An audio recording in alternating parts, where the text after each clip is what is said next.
Hello everyone. Write in the comments where you're from. Don't forget to subscribe and hit like. Enjoy listening.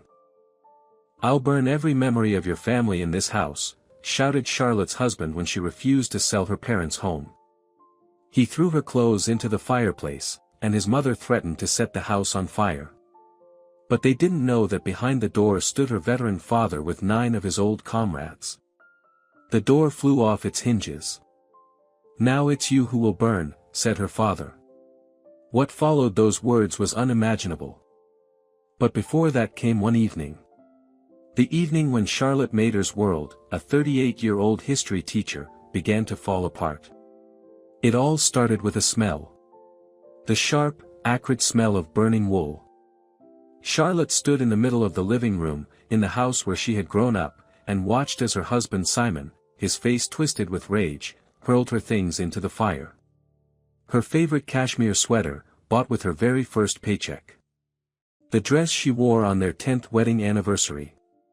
A stack of letters from her mother that she had kept in her dresser. He scooped them up in armfuls and threw them into the fireplace without even looking. The flames devoured her past greedily. Fire licked upward, orange and vicious, and in its glow Simon's face looked like a devil's mask. His breathing was ragged, his chest rising and falling heavily. "I'm asking you one last time, Charlotte.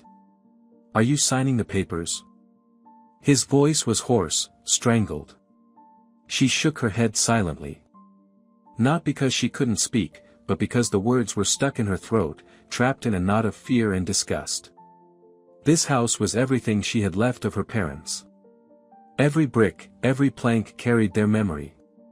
Selling it would be like tearing out her own heart. "No," she finally forced out. Her voice was quiet but hard as stone.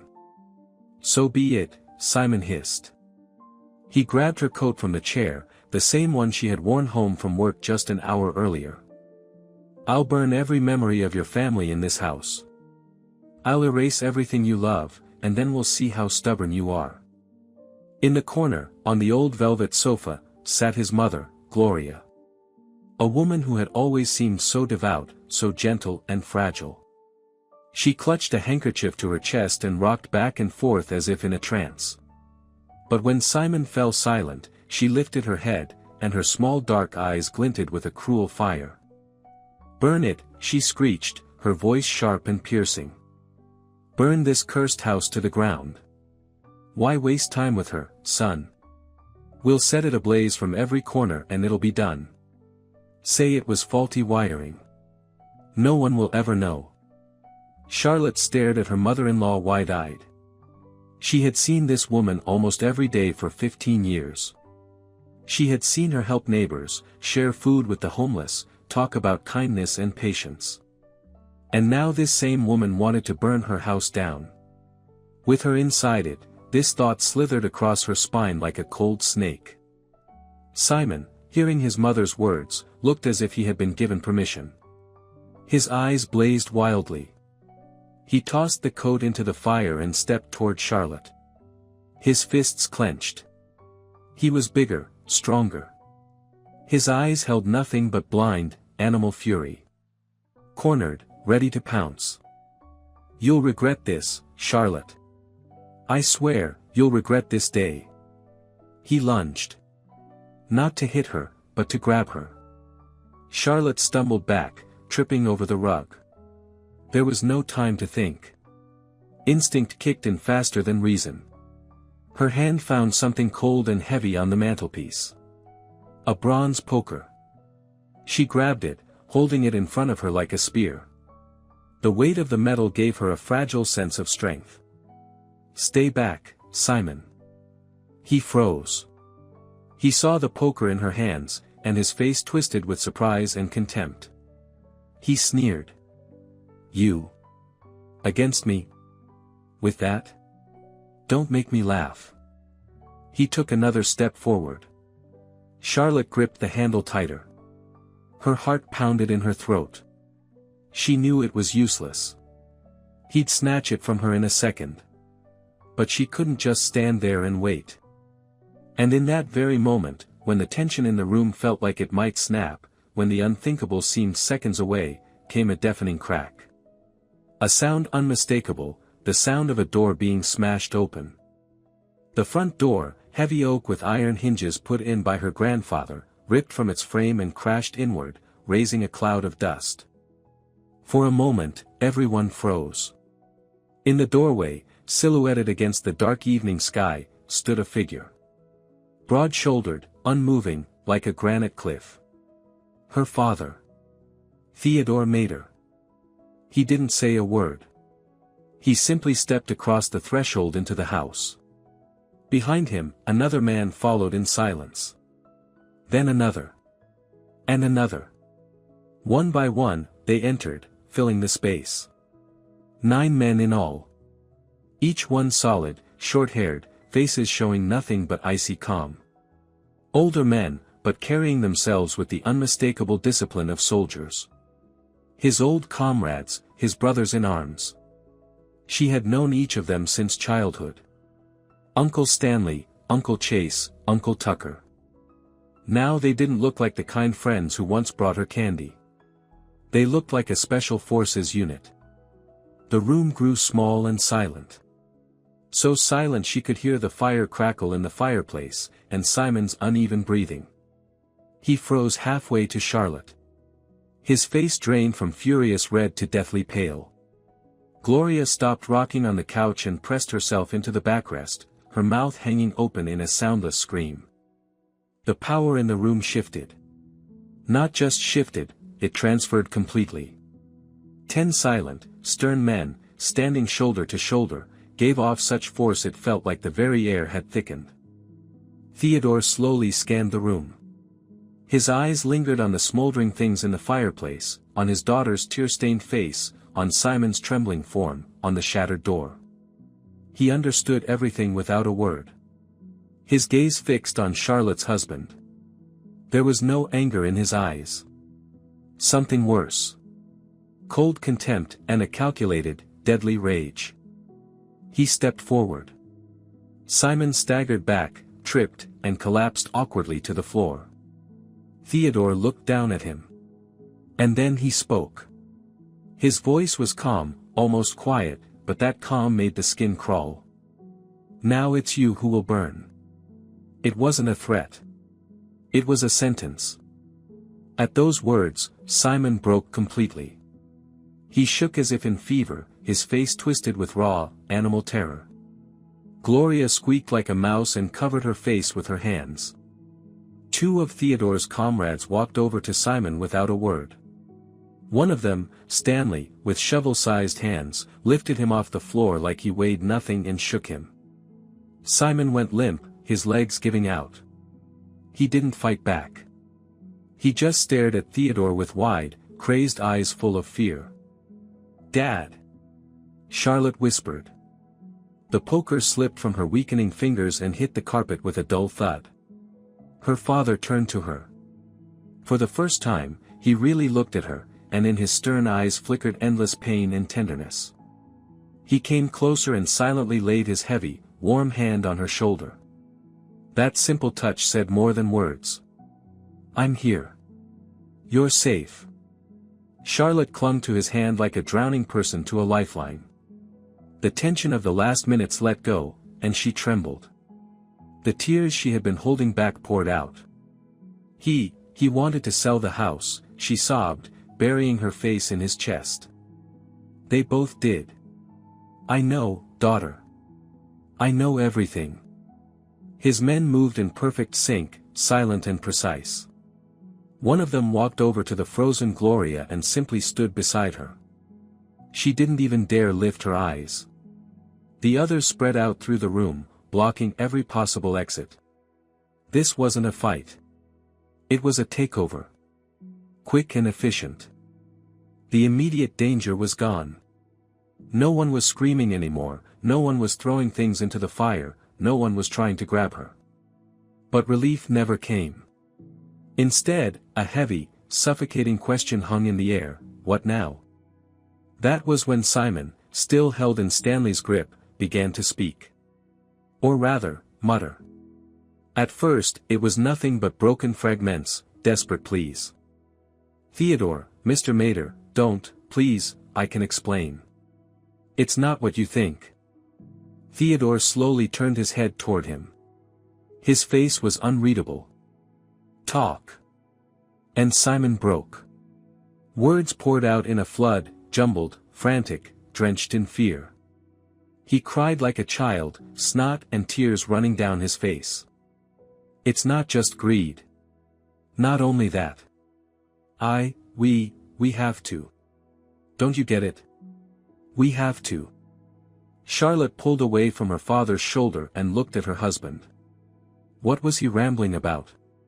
For the past week he had said only one thing.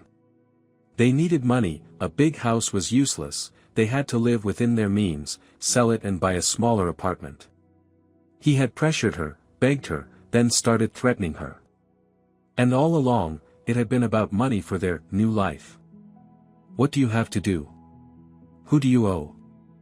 Theodore's voice was flat and merciless. Simon swallowed hard. His eyes darted desperately toward his mother, but she sat hunched, refusing to look at him. She had abandoned him. He was alone. Money, he croaked. A huge amount. I owe Mark Stone. The name exploded in the silence of the living room like a gunshot. Charlotte knew that name. Their whole small Hudson Valley town knew it. Mark Stone.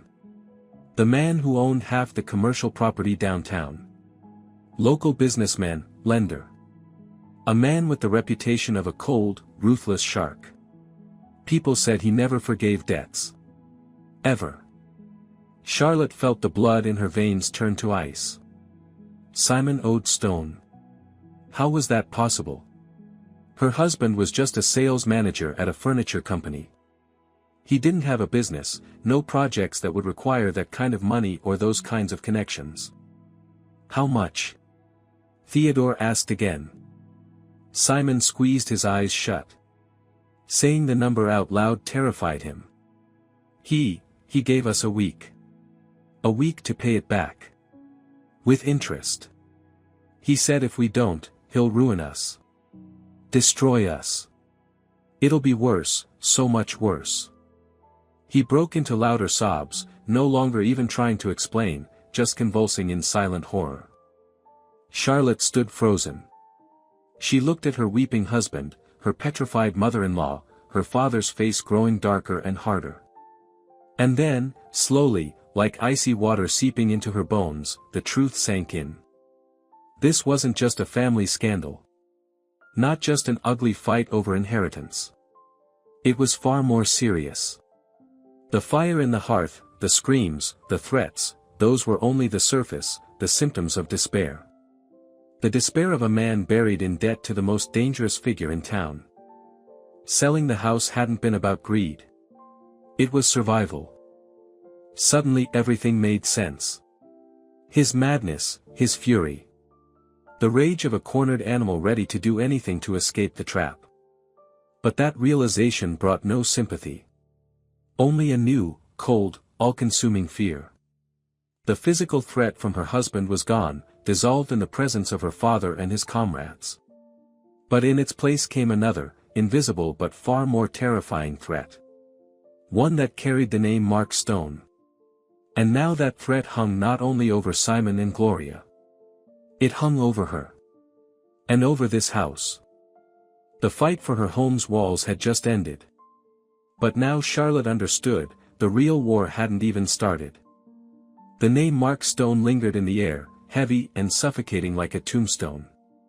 It changed everything. The fear Charlotte felt was no longer the sharp, animal fear for her life. This was something else, cold and sticky, spreading through her veins. Fear of ruin, of disgrace, of a man who, by rumor, didn't just break people physically but destroyed them completely, leaving nothing behind. Her father gave no answer to Simon's confession. He only nodded to one of his men. To Stanley, who still held Charlotte's limp husband. The movements were practiced, wordless. They dragged Simon out of the living room. He didn't resist, his legs dragging across the floor. His sobs grew fainter until they disappeared behind the locked door of Theodore's study. The lock clicked. The living room felt bigger, but not lighter. Two men stayed by the entrance, blocking the shattered door. Another, Tucker, silently picked up the poker from the carpet and set it neatly back by the fireplace. He cast Charlotte a quick, sympathetic glance, but said nothing. They weren't here to talk. They were here to carry out Theodore's orders. Charlotte stood in the middle of the room, a stranger in her own house. This house, always a symbol of safety and warmth, had turned into a command post, an occupied zone. Her eyes shifted to her mother-in-law. Gloria was still on the sofa, but she no longer looked like the predator who had urged her son to burn everything. She was just a pitiful, crushed old woman now. Her shoulders trembled with silent sobs. She clutched her damp handkerchief, her face hidden, her whole posture screaming of grief and despair. One thought pounded in Charlotte's head, one question: how? How could they have gotten themselves into debt with a man like Stone? Simon had always been shallow, yes. He liked to live well, but he feared risk. His business ideas never went further than kitchen talk. He might have splurged on a car he couldn't afford, but to tangle with a loan shark of that level? That wasn't like him. He didn't have the courage, or the stupidity. The anger that had briefly been smothered by fear began to burn again. But this time it wasn't aimed at just her husband. It was aimed at them both. At this pair. How could they let things get this far? Why had they stayed silent? Why had they decided the only way out was to throw her out of her own home, to destroy her parents' memory? She took a step toward the sofa. Then another. She stopped right in front of her mother-in-law. Gloria. Charlotte's voice was firm, without tears or trembling. All her fear had melted into cold fury. What's going on? How did it come to this? Gloria didn't raise her head. Her shoulders shook even harder. Was this another one of Simon's brilliant ideas? Did he decide he's some big businessman now? What kind of mess has he dragged us into this time? Charlotte was sure of it. It had to be him. Weak-willed, easy to lead, greedy for flattery and quick money. Someone must have promised him the world, and of course he believed it. And now that it was time to pay up, he wanted to use her house. Her life. Gloria mumbled something into her handkerchief. Muffled, unclear. I can't hear you, Charlotte snapped. At that moment her father, Theodore, who had been standing silently by the fireplace watching the scene, stepped forward and stood next to his daughter. He didn't say a word. He simply folded his arms across his chest, staring at the woman shrinking into the sofa. His silence pressed heavier than any scream. It was the silence of a man waiting for an answer, and who would get it, one way or another. That silence seemed to break Gloria's last defense. Slowly, painfully, she lifted her head. Her face was swollen, red, wet with tears. Her makeup was smeared, turning her into a pitiful shadow of the well-kept, dignified woman she always tried to be. Simon, she whispered, her voice trembling. It's not his fault. Charlotte let out a bitter, humorless laugh. Of course. It's never his fault. It's always the circumstances. Or someone else. No, Gloria shook her head, fresh tears streaming down her face. You don't understand. It's me. It's all my fault. She said it with such desperation, such raw anguish, that Charlotte froze. She had expected excuses, maybe accusations, another flood of lies. But not this. Gloria looked from Theodore to Charlotte. Her eyes brimmed with terror and pleading so intense it unsettled both of them. I was the one who borrowed the money, she blurted out. I went to Mark Stone. Simon only found out recently, when it was too late to change anything. He was just trying to protect me. Trying to find a way out. That's why he turned on you at the house. He was desperate. Because of me. Charlotte stared at her, struggling to process the words. Gloria borrowed from Stone. For what? New icons for her collection? A pilgrimage? It was absurd. It made no sense. Why? Charlotte demanded. What did you need that kind of money for? Gloria dropped her gaze. She began rocking again, just as she had earlier when Simon was throwing things into the fire. She twisted her wet handkerchief in her hands. It looked like she was mustering the strength to say something terrible. I didn't want to tell anyone, she whispered. I didn't want to burden you. To become a weight on your shoulders. She paused, sucking in a ragged breath. I'm sick, Charlotte. Very sick. The doctors here said there's nothing more they can do. That I don't have much time left. The room spun before Charlotte's eyes. Sick. What sickness? Gloria had always looked healthier than anyone. Sure, she complained about blood pressure, joint pains, but that was more for attention. Yet now, there was something in her voice she couldn't ignore. But then I found a clinic. In Switzerland. They use experimental treatments. It was my only chance. My only hope. But it costs a fortune. Money we could never afford. She spoke faster now, her story unfolding with growing detail, growing conviction. She talked about online consultations, the hope she had clung to, the terror of death. She painted a picture of a desperate woman grasping at her last straw. I couldn't ask you. You have your own life, your own worries. Simon's salary isn't much. I would have been a crushing burden on all of you. So I made my choice. I went to Mark Stone. I knew he lent money at interest. I thought I could sell my mother's jewelry, the cottage, that somehow I'd manage to repay it bit by bit. I never thought the interest would be so brutal. I miscalculated. I just wanted to live. Her words ended in sobs, no longer quiet, pitiful whimpers but full, hysterical wailing. The sobs of a woman who had gambled everything for life, and lost. She collapsed to her knees before Charlotte, clutching at the hem of her dress. Forgive me, Charlotte. Please forgive me if you can. I never wanted this. I never wanted things to end like this. I just wanted to live. Forgive me, for God's sake. Charlotte stood frozen. She looked at her mother-in-law, kneeling at her feet, shoulders shaking, her desperate cries filling the room. All her fury, all her certainty about who was to blame, dissolved. Washed away in this flood of despair and pain. Her mind spun in chaos. A terminal illness. Treatment in Switzerland. A secret debt. It was monstrous, but it explained everything. It explained Gloria's despair. It explained Simon's madness, his desperate attempt to save his mother. It explained why they had taken such a brutal step as selling the house. It changed the whole picture. Completely. The antagonist, the greedy, cruel old woman, had just transformed before her eyes into a tragic figure, a victim of circumstance and a deadly disease. Her husband, from a treacherous coward, into a son driven mad with grief and fear for his mother. Charlotte felt nausea rising in her throat. She wanted to believe it was a lie. But the confession was so detailed, so crushingly sincere. She looked at her father. Theodore still stood with his arms crossed, his face unreadable. He said nothing.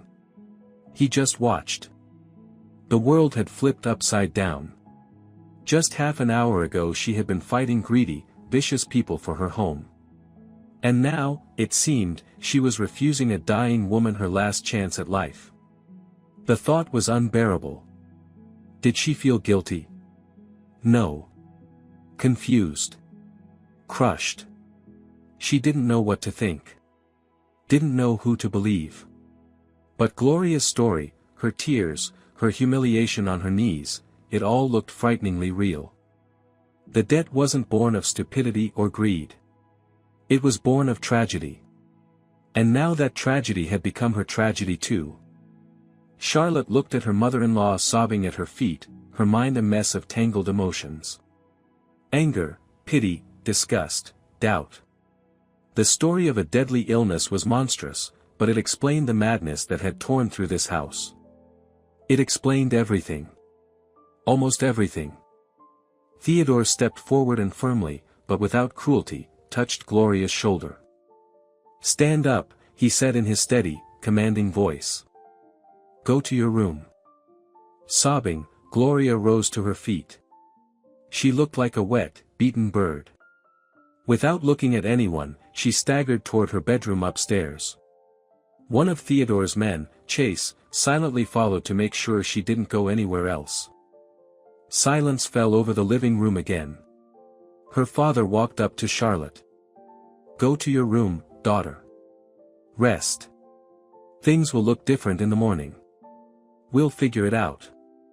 She nodded, but she knew she wouldn't sleep. Rest was impossible now. Her mind was racing, trying to piece together the fragments of this wild puzzle. The illness, the debt, Stone, the desperation. It was too much.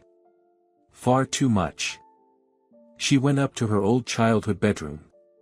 But instead of lying down, she began pacing, back and forth like a caged tiger. Pity. That sticky, unwelcome pity for Gloria.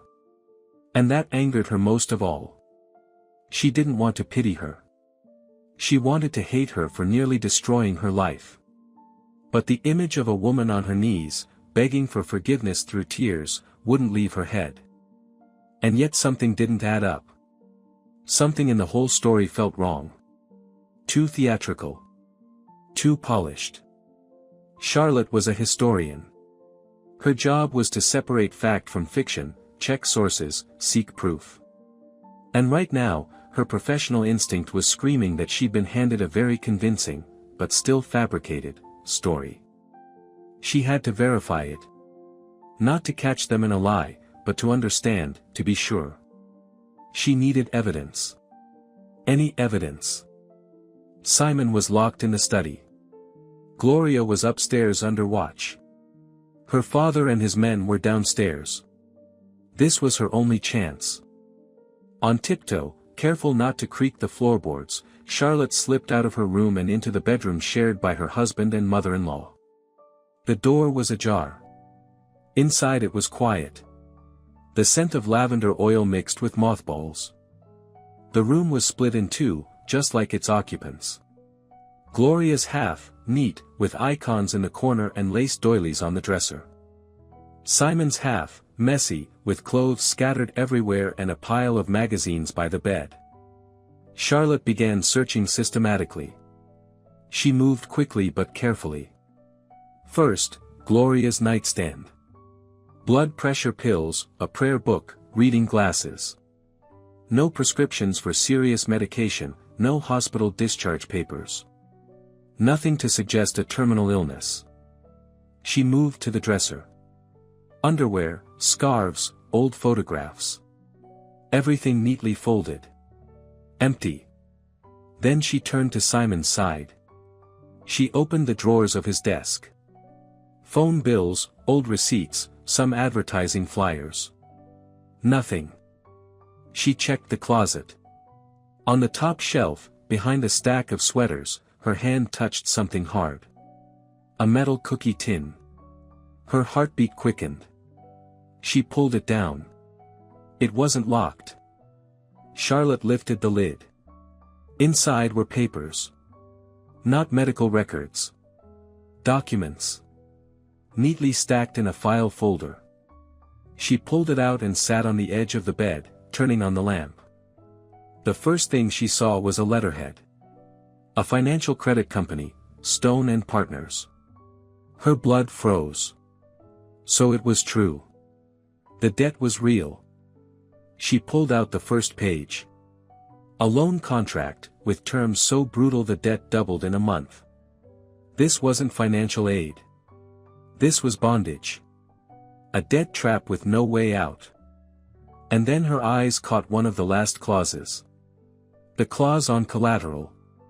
She leaned in to read the small print, and the hair on her neck rose. As additional security for repayment, the borrower transferred rights to. Charlotte read the line twice, not believing her eyes. Rights to funds from the inheritance trust set up by the late Carrie Mater for her future grandchildren. A trust only she and her father knew about. Her mother had opened it when Charlotte had just married. It was her private savings, set aside her whole life so that her future grandchildren would have a foundation. It was her most intimate family secret, a symbol of her mother's love and care for a future she would never see. How had they found out about it? And how dared they? Charlotte's hands shook so badly the paper rustled. She turned the page to look at the signatures. Gloria's. Stone's. And below them, the guarantors section. There, in black and white, was her own name, Charlotte Mater. For a moment she forgot to breathe. This couldn't be real. It had to be a mistake. She had never signed anything. She would never, ever put her mother's trust at risk. Her eyes slid to the right, to the line marked guarantor's signature. And there, next to her printed name, was a scrawl. An attempt to copy her signature. Crude, shaky, but at first glance similar. The letters wobbled, the pressure uneven. She, a teacher who signed dozens of papers and gradebooks every single day, knew every curve of her signature. And this wasn't hers. It was a clumsy, pathetic forgery. The world collapsed. Completely. All pity, all doubt, all confusion vanished in an instant. In their place came an icy, crystal-clear clarity. This wasn't tragedy. This was conspiracy. They hadn't just gotten into debt. They had committed a crime. Against her. Her husband, Simon, the man she had lived with for 15 years, had forged her signature. He had dragged her into this filthy mess in secret, deceived her, and made her responsible for a monstrous debt. He wasn't just a weak man driven by desperation. He was a fraud. A criminal. He had crossed a line there was no coming back from. Cold clarity. That's what Charlotte felt as she stared at the crude imitation of her signature. Not pain, not hurt, clarity. It was as if a veil had fallen from her eyes and, for the first time in 15 years, she saw the people she lived with for who they really were. All that dramatic confession about a deadly illness, all that talk of despair, it was a lie. A calculated, cruel lie meant to stir pity and dull her guard. Something inside her snapped. A spring wound too tight finally uncoiled, not with a crash, but with a cold, low hum. The hum of rage. Not the kind that makes you scream and smash dishes, but the kind that sharpens the mind and steadies the hand. She felt power surge through her. Not hysterical power, but cold, controlled, angry power. She was no longer a victim. She was an opponent. She carefully put the papers back into the folder into the cookie tin, and slid it back under the sweaters. That was her evidence. Her weapon. Her first thought was the police. To go right now, in the middle of the night, and file a report for fraud and forgery. But she dismissed it immediately. The police meant time, protocols, examinations, investigations. That would take months. She had a week. And in their town, official investigation was only half the battle. The other, more important half, was the court of public opinion. Reputation.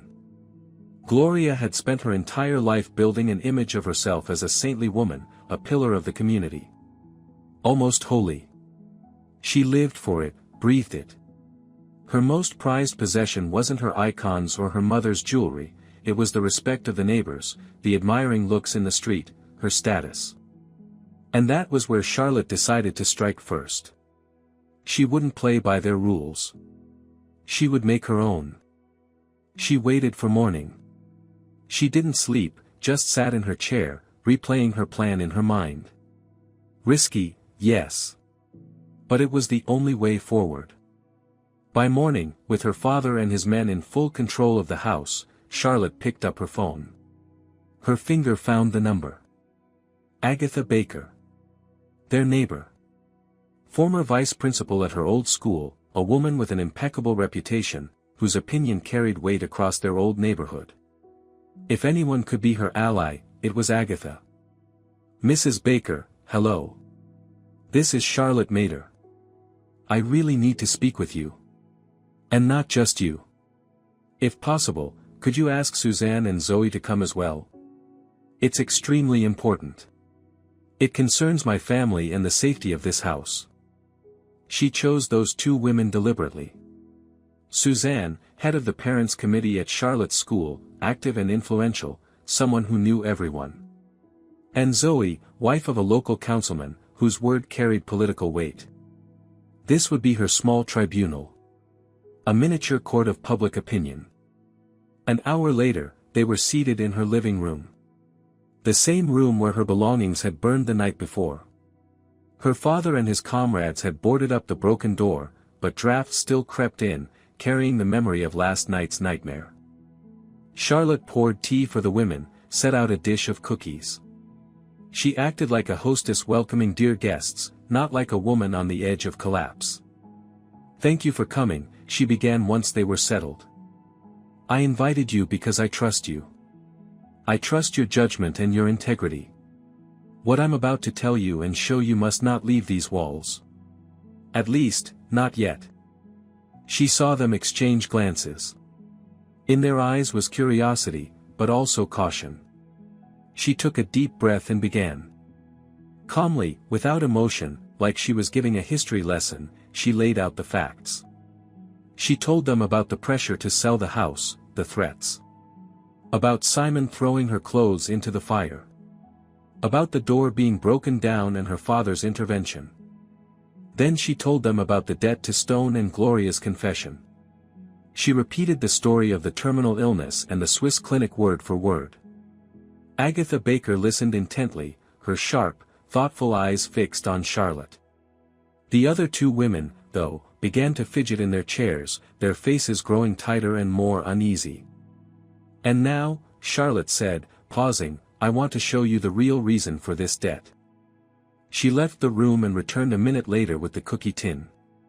She took out the folder and set it on the table.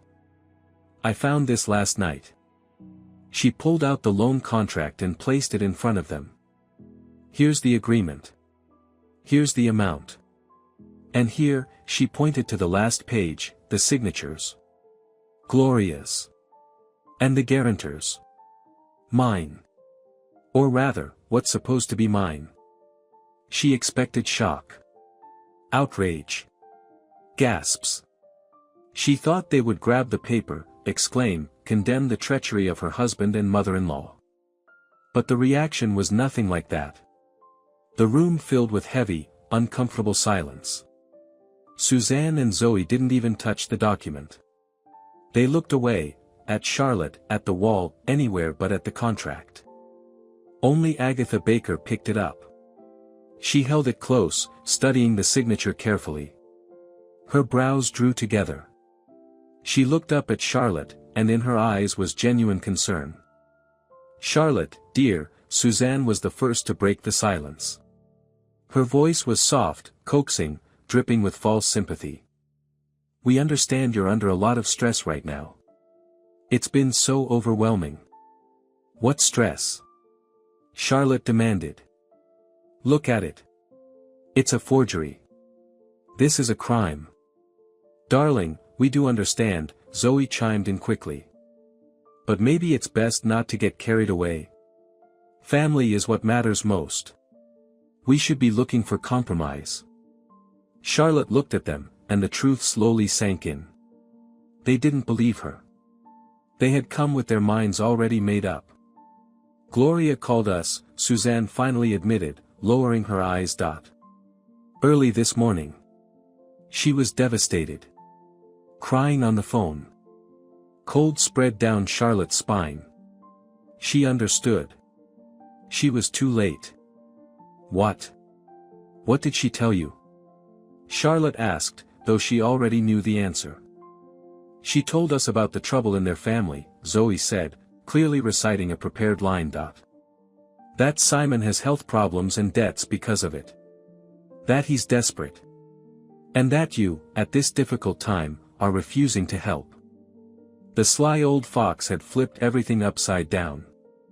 The illness story remained, only now it wasn't some vague figure, it was her husband, Simon, who was supposedly deathly ill. In this new version, he was the victim, and Charlotte was the cold, greedy wife abandoning her sick husband and throwing him out into the street. She said, "You're not yourself right now," Suzanne added, looking at Charlotte with pity, as if she were insane. That in your grief and anger you might say or even do things. That you're making up stories. Making up? Charlotte jabbed her finger at the contract on the table. And what do you call this? Look at the signature. Compare it with mine. Suzanne sighed heavily and shook her head.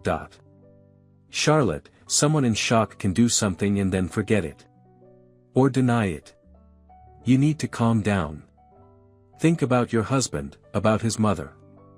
They're your family. It was the end. Total defeat. Her undeniable proof had been dismissed as nothing more than a figment of her broken mind. Her attempt to strike at Gloria's reputation had collapsed with a deafening crash. That woman had outplayed her. She hadn't just defended herself, she had gone on the attack, painting Charlotte as a liar, unstable, and cruel in the eyes of the community. The women hurried out, muttering words of sympathy that sounded like insults. Charlotte was left standing alone in the living room. Her weapon, the contract with the forged signature, lay on the table, useless and pathetic. She was isolated. Completely, utterly isolated, surrounded by the wall of lies her mother-in-law had built in just one night. When the door shut behind the last neighbor, Charlotte stood in the heavy silence. The loneliness was almost physical. She had suffered a crushing defeat. Her clever plan, which had seemed so brilliant at night, had turned to dust. Gloria wasn't just a liar and a fraud. She was a master manipulator. In just a few hours, with a couple of phone calls and a sob story, she had turned Charlotte from victim into aggressor, and herself into a martyr. Charlotte walked over to the table and looked at the folder. Her only evidence now looked like proof of her own madness. A wave of despair, long suppressed under cold fury, rose in her throat. She wanted to scream, to cry, to pound her fists against the wall. But she couldn't. There were strangers in the house. Her father. She couldn't show weakness. She gathered the papers back into the tin and carried it upstairs to her room. She had to think. There had to be another way. But what? She was cornered. On every side. The day dragged painfully on. Her father and his men behaved as if nothing had happened. They fixed the door, replacing the broken hinges with stronger ones. Stanley brought groceries and cooked lunch. They talked about fishing, about old times, pretending not to notice the suffocating tension in the house. Simon remained locked in the study. Gloria stayed hidden in her room. The house had turned into a prison, with polite, silent guards. Charlotte tried to distract herself, grading her students' notebooks, but the letters blurred before her eyes. Every 5 minutes she glanced at the phone, waiting for it to ring. From whom? She didn't know. Maybe one of the neighbors, deciding to question the story and look deeper. But the phone stayed silent. The rumor of ungrateful Charlotte throwing out her sick husband had surely already spread through the neighborhood. She could feel it in her bones. By evening, as darkness began to fall, there was a knock at the new, reinforced door. Polite, not loud, but insistent. One of her father's men, stationed in the hall, went to answer. A minute later he returned to the living room, where Charlotte sat with Theodore. "It's Stone," he said quietly. "Mark Stone is asking for Charlotte." Charlotte's heart dropped. Stone. He came himself. She had expected him to send some shaved-headed thugs in tracksuits. But he had come in person. That was worse. Much worse. Theodore stood. His face was stone. I'll talk to him. No, Charlotte said, surprising herself with her own firmness. She stood too. He came for me. I'll talk to him. It was reckless, but she knew she couldn't hide behind her father forever. This debt was now her problem too, thanks to the forged signature. She had to look this man in the eye. I'll be beside you, her father said. Fine. But I'll be the one speaking. She stepped into the hallway. The door was open. Mark Stone stood on the threshold. He looked nothing like she had imagined. Not some thug out of the 90s. He wore a perfectly tailored suit, an expensive coat, and polished shoes that gleamed. His hair was neatly combed, and he smelled of fine cologne. He was around 40, with cold, unreadable eyes. The eyes of a reptile. He didn't look like a man who broke people's legs. He looked like a man who took everything from you while politely smiling. Charlotte Mater. His voice was calm and steady. Mark Stone. Forgive the late visit. He didn't try to step inside. He just stood there, polite and immaculate. That alone was disarming. Behind him, by the gate, a black SUV with tinted windows waited. I know who you are, Charlotte answered. Her voice trembled slightly, but she steadied it. Excellent, Stone nodded. That saves us time. I'm here to pay my respects and make sure you're aware of the, let's say, unpleasant situation. He spoke as if this were about an overdue utility bill, not a debt that could destroy her life. I'm aware, Charlotte said. But I think there's been a mistake. She decided to go all in. If they thought she was crazy, she might as well use it. I know what the money was for. I know about the illness. She paused deliberately, speaking to him but thinking of Gloria. She wanted to see his reaction. The money for treatment in Switzerland. She stared into his eyes, searching for any flicker of emotion. She wanted him to confirm the story. Then she'd have some leverage. Maybe she could ask for time, appeal to his sense of humanity. Maybe there'd be a way out. Mark Stone froze for a moment. His brows lifted slightly in surprise. And then he did something Charlotte hadn't expected. He smiled. Or rather, sneered. It was the smirk of a man listening to a child's silly fantasy. Treatment, he repeated, amusement creeping into his voice. In Switzerland? Charlotte, you surprise me. He looked at her as if she were the most naive fool alive. Your mother-in-law, Gloria, is as healthy as a horse. At least that's what her doctor said last week during her routine checkup, for a pool membership form. Charlotte felt the ground fall away beneath her feet. What? What pool? She didn't tell you. Stone's smirk deepened. He was enjoying himself. She did take the money. The whole amount. But she didn't spend it on some imaginary Swiss doctors. He paused, letting his words sink in. She bought a cottage. The old Gates family place, outside town. It was being auctioned off for debt. Gloria told me she'd dreamed her whole life of owning the house of the woman who was her biggest rival in school. A little act of feminine revenge, 50 years in the making. The blow was so sharp that Charlotte staggered. She thought she'd misheard. It couldn't be real. It was madness. The purchase documents were signed last month, Stone finished in his flat, business-like tone. All official. So as you see, no treatment. Just a neat little investment in her lifelong grudge. And now, if you'll excuse me, back to our matter. You have a week left. No, 6 days. My lawyers are already preparing the claim. Good evening, Charlotte. He gave a polite nod, turned, and walked toward his car. Charlotte stood in the doorway, frozen, watching him disappear into the SUV. She saw nothing. One phrase throbbed in her head, drowning out everything else. Bought a cottage. Rival from school. The entire fragile structure she had built in her mind collapsed. There had been no illness. No desperation. No tragedy. Just petty, ugly, selfish revenge from an old woman. Gloria hadn't just lied. She had woven a monstrous, layered web of lies. One for Charlotte, about a terminal illness, to wring pity and force her to sell the house. Another for the neighbors, about a sick son, to paint Charlotte as a monster. All of it just to satisfy a childish grudge. To buy her school rival's house. Charlotte realized she wasn't dealing with a fraud or a manipulator. She was facing a true monster in the guise of a pious old woman.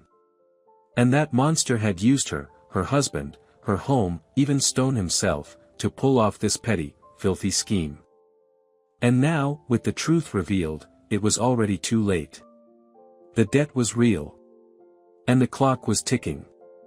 Charlotte slammed the door shut as Stone's SUV vanished down the street. She leaned against the cold wood, trying to stay upright. She couldn't breathe. Stone's words, bought a cottage, rival from school, hissed in her head like venomous snakes. Every shred of sympathy, every drop of pity for Gloria that still lingered inside her burned away, scorched to ash by this vile, petty truth. She no longer felt confused or lost. She felt rage. Pure, white-hot, cold rage. She understood now, this wasn't someone who had made a mistake in desperation. This was calculated, heartless evil wearing the mask of piety and frailty. She returned to the living room. Her father, Theodore, was still sitting in the armchair. He looked at her face and understood everything without a word. "What did he say?" he asked quietly. "She's not sick," Charlotte answered. Her voice was frighteningly calm. She bought a house with that money, just to spite an old school rival. Theodore's hands tightened on the armrests. His knuckles turned white. He didn't say a word. But in his eyes appeared an expression that made Charlotte uneasy. The look of a man who had just made a decision. Final and irreversible. "That's it," he said at last, standing up. "Enough. Enough of this nonsense. This isn't family drama anymore.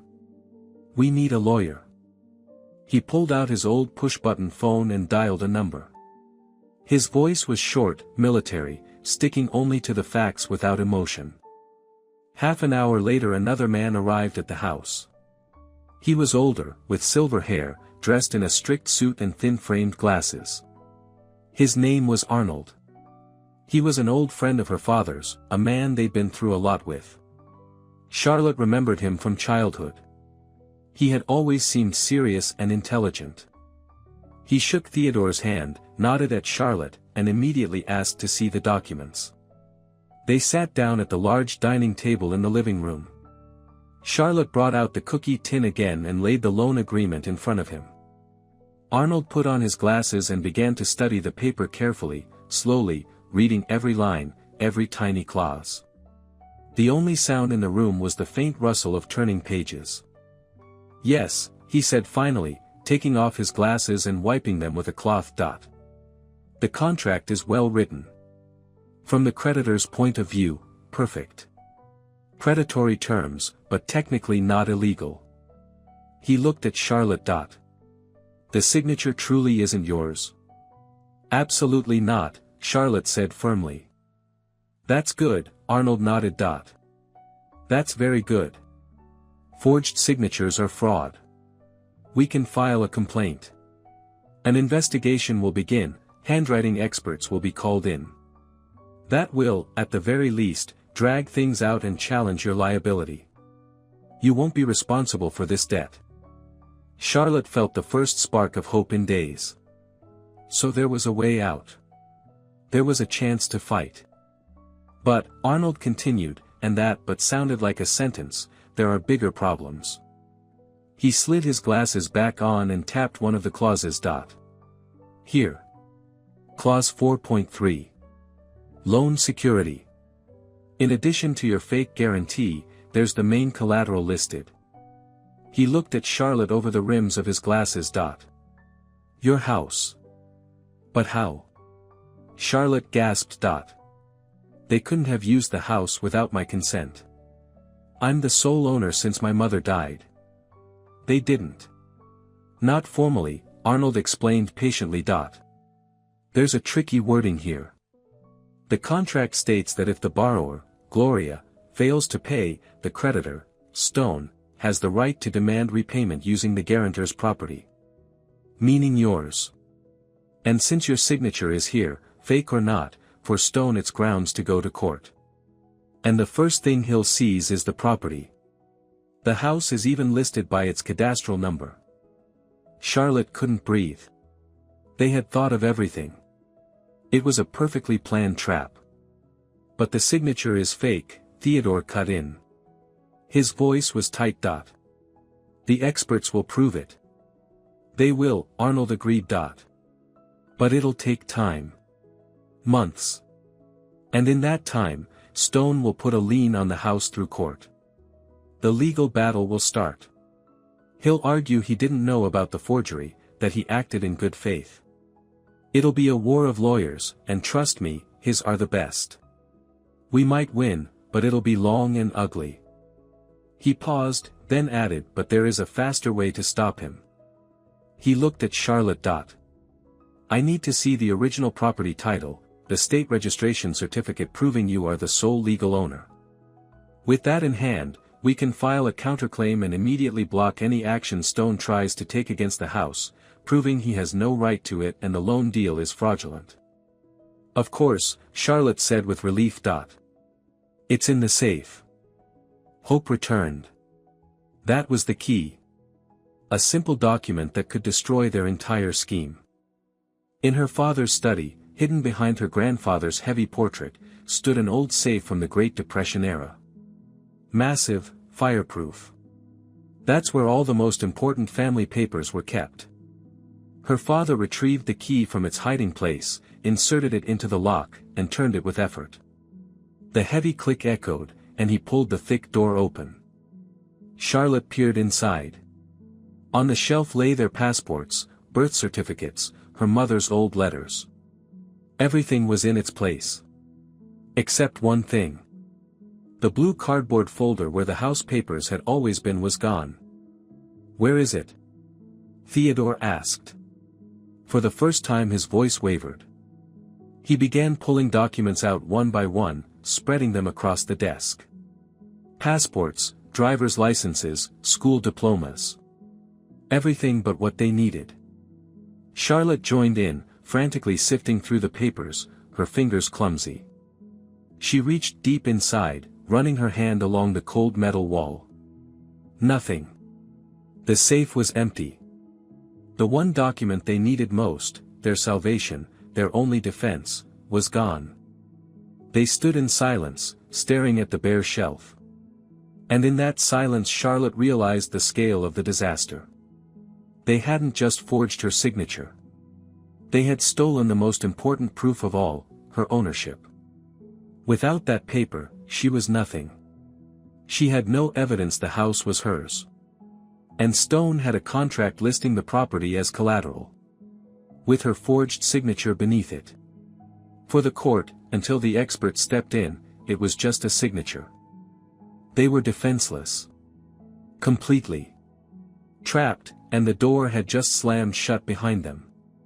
The panic was quiet, but no less suffocating. They stood in Theodore's study, staring at the gaping, empty safe, the silence pressing in on their ears. Arnold removed his glasses and rubbed the bridge of his nose wearily. This changes things, he said in a steady but heavy voice. This makes it much more complicated. Theodore clenched his fists. His usually unreadable face twisted with rage. They stole it. Those bastards stole it from my house. He spun around and stormed out of the study. A second later Charlotte heard him pounding up the stairs, his furious shout echoing through the house. Where is it? Where's the document? Chaos began. But it wasn't wild chaos, it was military, controlled. Theodore was no longer the polite host. He gave the order, and his men began a full-scale search. They were methodical and merciless. 2 of them dragged out Simon, pale and shaking. He looked terrified, his eyes darting around. "Where's the deed, Simon?" Theodore asked, stepping close. His voice was low, but steel rang in it. What? What deed? I don't know anything. I didn't take anything. Simon stammered and babbled, staring at Charlotte's father with animal terror. It was clear he wasn't lying. He was too scared to fake it that well. He was a pawn, he didn't even know the scale of the game. So Theodore went upstairs to Gloria's room. Charlotte followed. The door was unlocked. Her mother-in-law sat on the bed, clutching a prayer book to her chest. When she saw them, she jumped up. "What do you want? Leave me alone. You have no right." "The deed, Gloria," Theodore snapped. "Where is it?" "I don't know anything," she shrieked. "It's him." She pointed toward where she thought her son was. "It's all his schemes. I'm just a sick, weak woman." She was lying. Boldly, straight to their faces. But proving it was impossible. The search of her room began. Theodore's men tore through everything. They ripped up floorboards, tapped on walls, emptied closets and drawers. Clothes, bedding, boxes of junk, all of it thrown to the floor. Charlotte watched in a kind of detached horror. Her home, her childhood home, had turned into a wreck. They searched the entire room, inch by inch. Then they moved on. The living room, the kitchen, the pantry. They went down to the basement, up to the attic. Charlotte herself tore through the bookshelves, shaking out every book, hoping the deed was hidden between pages. But deep down she knew it was useless. If Gloria had taken it, she wouldn't have hidden it here. She was too cunning for that. 2 hours later, the house was unrecognizable. It looked like a hurricane had blown through.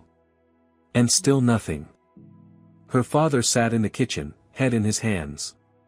His men smoked silently in the yard. Arnold had left, promising to request copies from the archives, but he warned it would take time they didn't have. Hope had faded. Charlotte felt empty.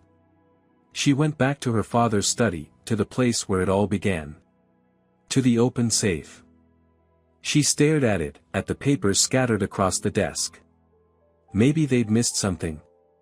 Maybe it had fallen, slid somewhere. She began going through the documents again. Birth certificates, diplomas, old awards. Nothing. She ran her hand along the inside wall of the safe. Smooth, cold metal. She was about to give up when her fingers caught on something. A small bump on the back wall. She pressed it. A faint click sounded, and part of the wall slid aside, revealing a flat hidden compartment. A secret nook. She had never known it was there. Her heart pounded. This was it. It had to be here. Her father must have simply forgotten the hiding spot. With trembling fingers she reached inside. Something was there, but not the folder. Instead, she pulled out a small, thin paper envelope. Old, yellowed with age. No writing on it. Disappointment hit her so hard her knees almost buckled. She pulled it out, it was almost weightless. What could it be? An old card, maybe. She opened it. Inside, on a folded sheet of paper, was a single photograph. In color, but faded. With that distinct late 80s look. It was her mother. Young, maybe 35, stunningly beautiful. She was laughing, head thrown back, sunlight in her hair. Next to her, his arm around her shoulders, stood a man. Not her father. A stranger. Handsome, dark-haired, with an open, charming smile.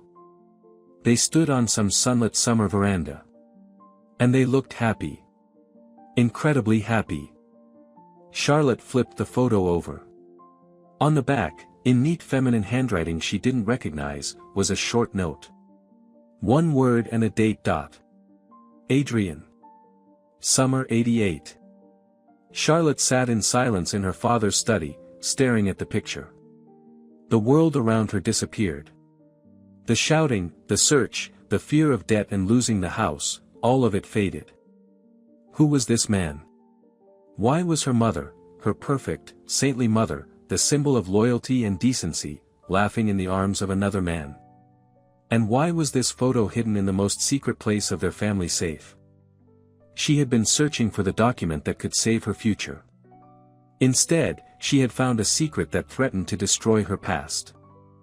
That small, faded photo was more terrifying than any loan agreement. It shook everything Charlotte had believed in her whole life. Her family. Her parents.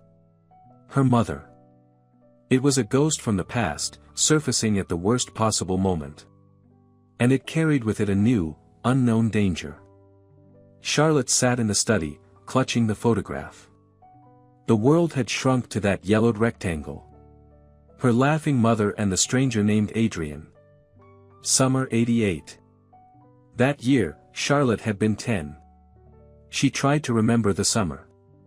Vacations, trips to her grandmother, the river. Nothing unusual. She didn't remember this man. She didn't remember her mother being especially happy, or unhappy. She had just been mom. Her mom. But the photo didn't lie. The way Adrian looked at her, the way she leaned into him, it wasn't just a friendly snapshot. It was something else. Something intimate, personal. Something that had been locked away in a safe for 30 years. Thoughts of the missing deed, the debt, of Stone, all of it faded into the background. That little photograph was more important. It shook the very foundation of her world, her memories, her belief in the unshakable love and loyalty of her parents. Her mother, Carrie, had always been her icon, her moral compass. The woman who taught her honesty, decency, devotion. And now that image was cracking apart. She couldn't keep it to herself. She needed an answer. And there was only one person in the world who could give it to her. She stood up and left the study. The house still looked ransacked, but the search had stopped. Her father sat alone at the kitchen table. His broad, strong shoulders slumped. For the first time in her life Charlotte saw her father, the man who always seemed as unbreakable as stone, truly tired and defeated. She walked over quietly and sat down across from him.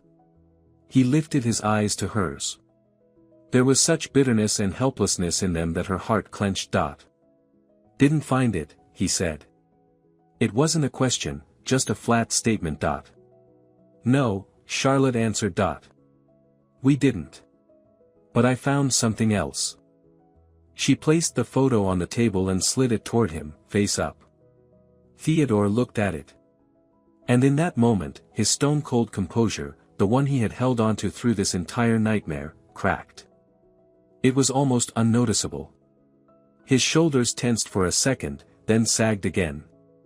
He stared at the photo for a long, long time, and his face slowly changed. The mask of a hardened warrior slipped away, and something else surfaced. Pain. Old, deeply buried pain.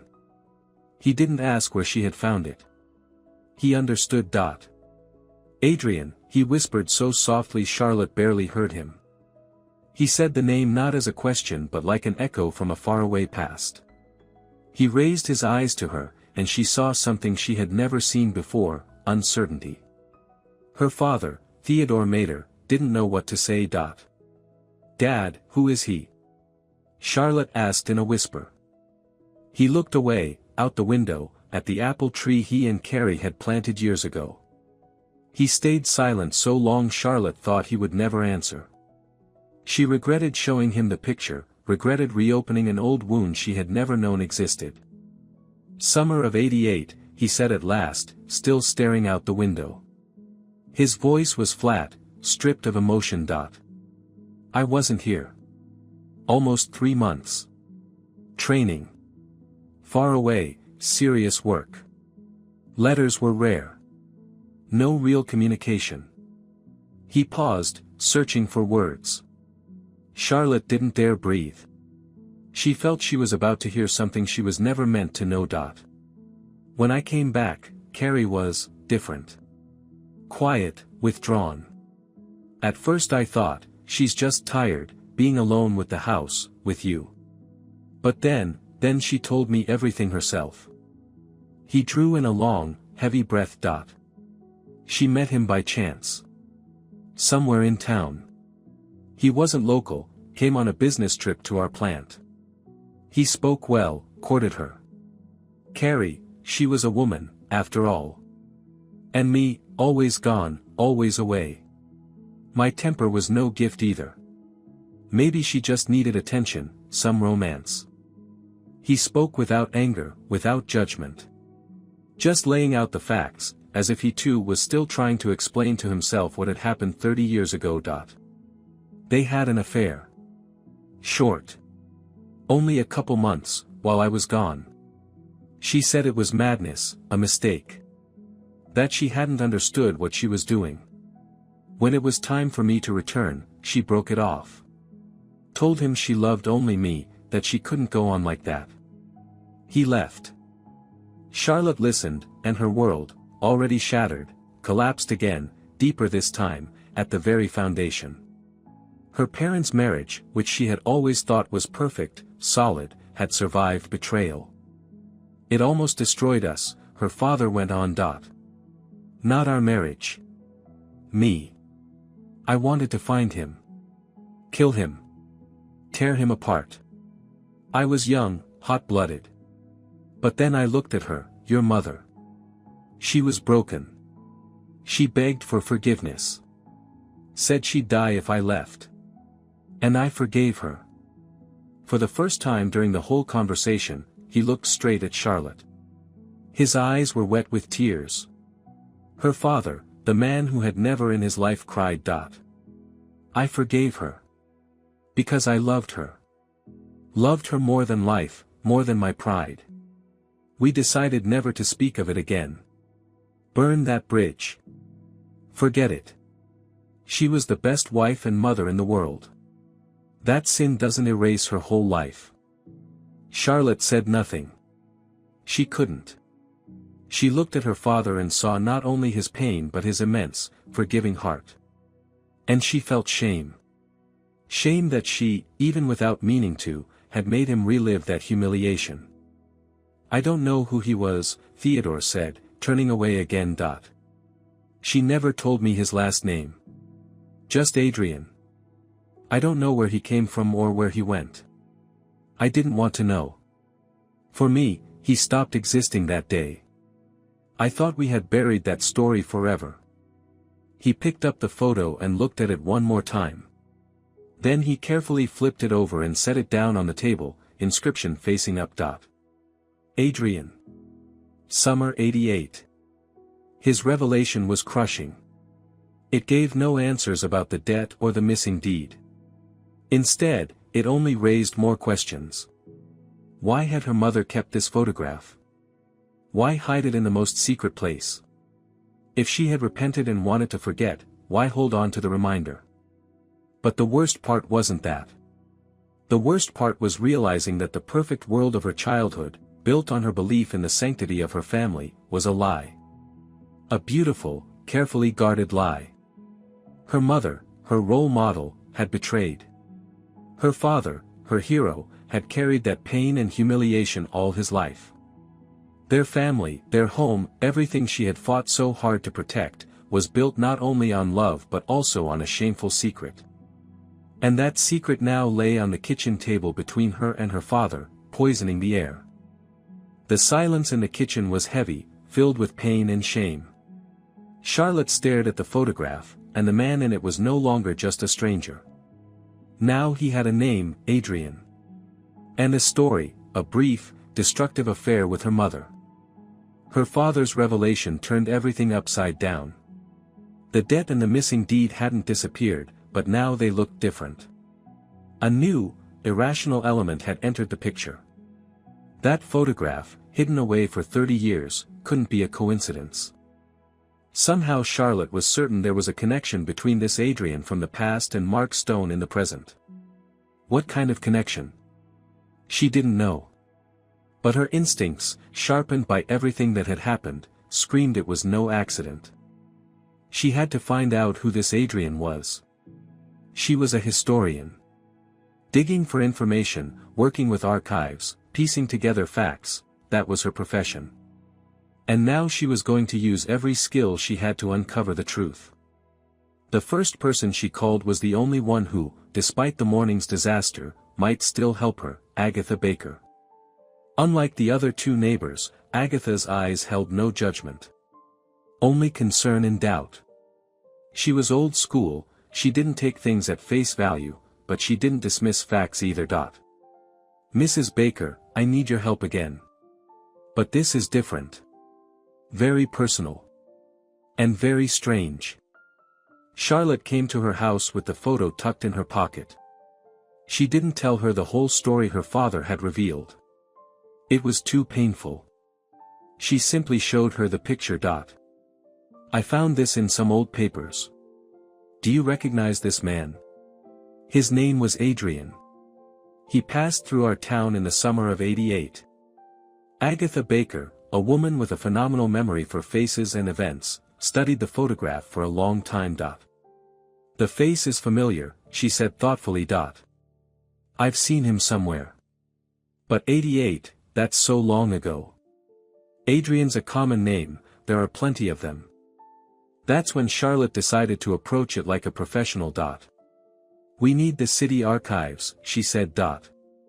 And the local newspaper office. We have to check the files from 1988. If he was here on a work trip to the factory, maybe there's something about him. Maybe in the plant's newspaper. Agatha Baker, a former school administrator, had connections everywhere. One phone call later, and they were sitting in the dusty city archive, with a stack of yellowed issues of the Valley Herald in front of them. They began methodically, page by page, going through every issue from June, July, and August 1988.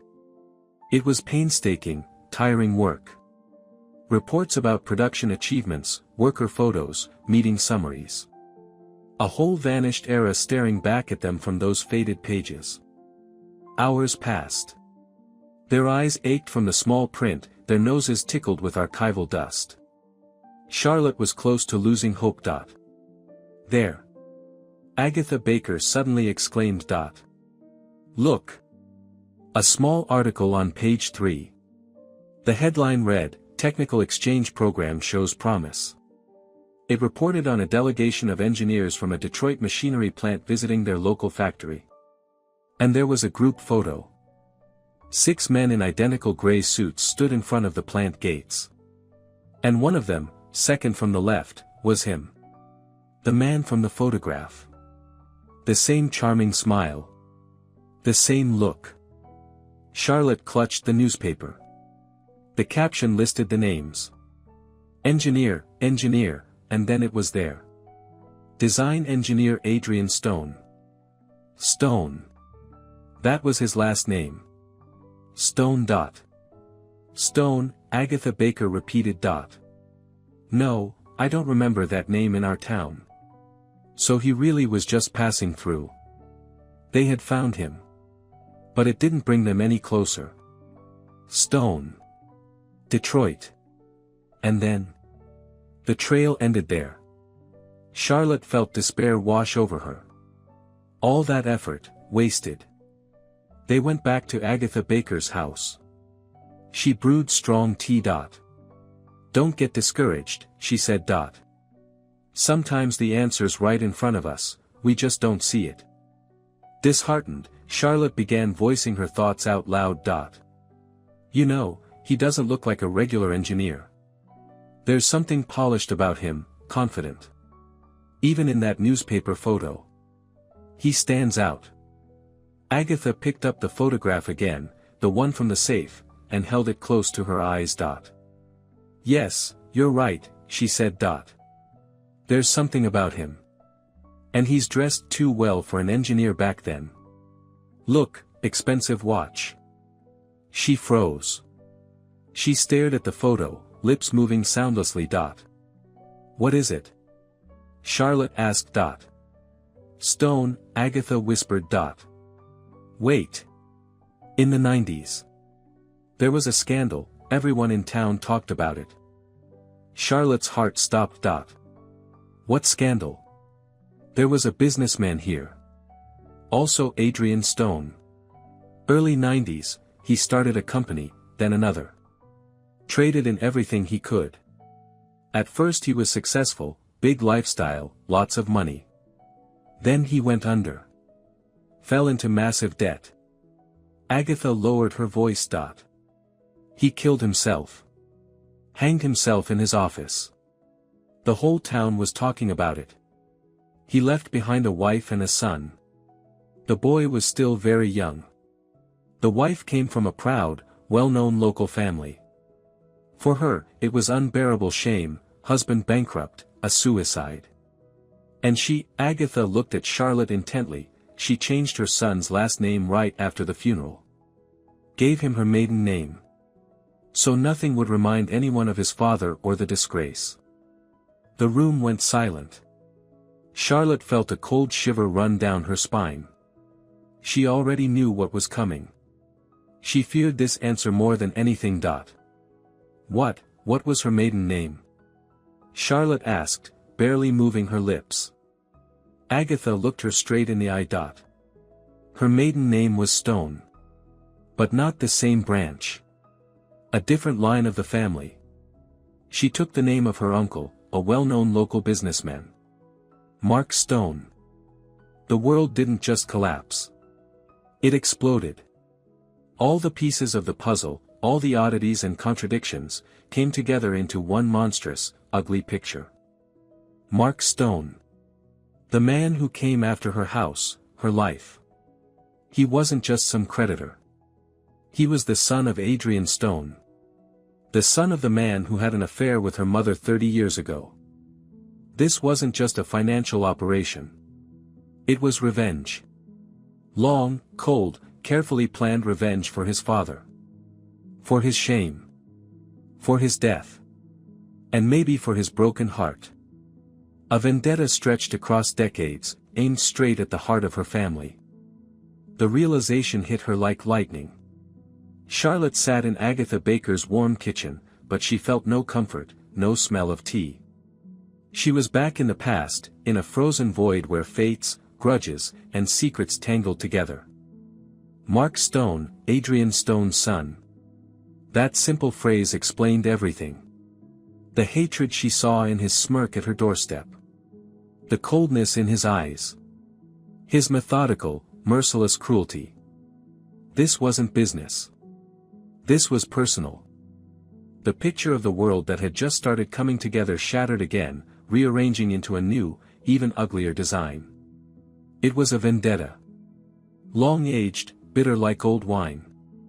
And her family, her house, herself, they were the target. Panic, fear, despair, all the feelings that had haunted her these past days, vanished. They were replaced by a strange, icy calm. The calm of someone who had fallen all the way to the bottom. There was nowhere lower to go. Now there was only the fight to climb back up. She was no longer a victim of her husband's debts. She was the target of a carefully orchestrated plan. And that knowledge, strangely enough, gave her strength. Now her enemy had a face. A name. And a motive. "Thank you," she said to Agatha Baker as she stood up. Her voice was steady. "Thank you for everything. Now I know what I have to do." She went back home. The house was silent. Her father sat in the living room, staring at the boarded-up door. He looked 10 years older. Charlotte walked up to him. "Dad, I know who Stone is." She told him everything. About Adrian Stone, about his suicide, about the son who had taken another name. Theodore listened silently, his face hardening like stone. When she finished, he was quiet for a long time. Then he said only one word. War. But Charlotte knew this war couldn't be won with force. Her father's men could break down a door and take her husband away. But they couldn't fight lawyers, courts, or 30 years of hatred. This needed another kind of weapon. She picked up the phone and found the number Stone had given her during his visit. His office number. She called. A polite female voice told her Mr. Stone was busy. Tell him Charlotte Mader called, she said calmly. And give him just 3 words, Adrian. Summer of '88. He'll understand. I'll be waiting for him tomorrow at 10 a.m. at Central Diner. Alone. She hung up. She had thrown down the challenge. She had taken back the initiative. Now she was setting the meeting. On her terms.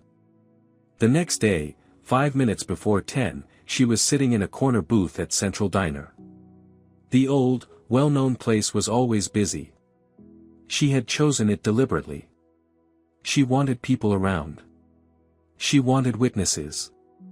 In her coat pocket lay the photograph. At exactly 10, Mark Stone walked into the diner. He was dressed just as impeccably as before. He scanned the room, locked eyes with her, and walked toward her table. He moved with the confidence of a predator coming to check on prey already caught in his trap. He sat down across from her. I'm surprised, Charlotte, he said in his calm voice. I didn't expect this kind of initiative from you. Life is full of surprises, Mark, she answered, looking him straight in the eyes. She tried not to show her nerves. Slowly, she pulled the photograph from her pocket and placed it face up on the table between them. I think we should talk about something other than the debt, she said quietly. This was never about money, was it? He looked at the photo. For just a fraction of a second, his flawless mask cracked. She saw it. The faint twitch in his jaw. The flash of pure, unfiltered hatred in his eyes. He stared at her mother's laughing face, and in his eyes was a bottomless pit of pain and rage. Then, just as quickly, he composed himself again. He leaned back in his seat and smirked. But it wasn't the same smug smirk as before. This was the smile of a player whose hand had just been exposed. You're smarter than I thought, he said. Well then. Yes.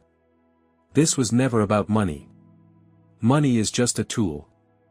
The most effective one. He admitted it. Simply, almost casually. And that admission sent a chill down Charlotte's spine. My father loved your mother, he said, still looking at the photo. Loved her like crazy. He was ready to give up everything for her, his family, his wife, me.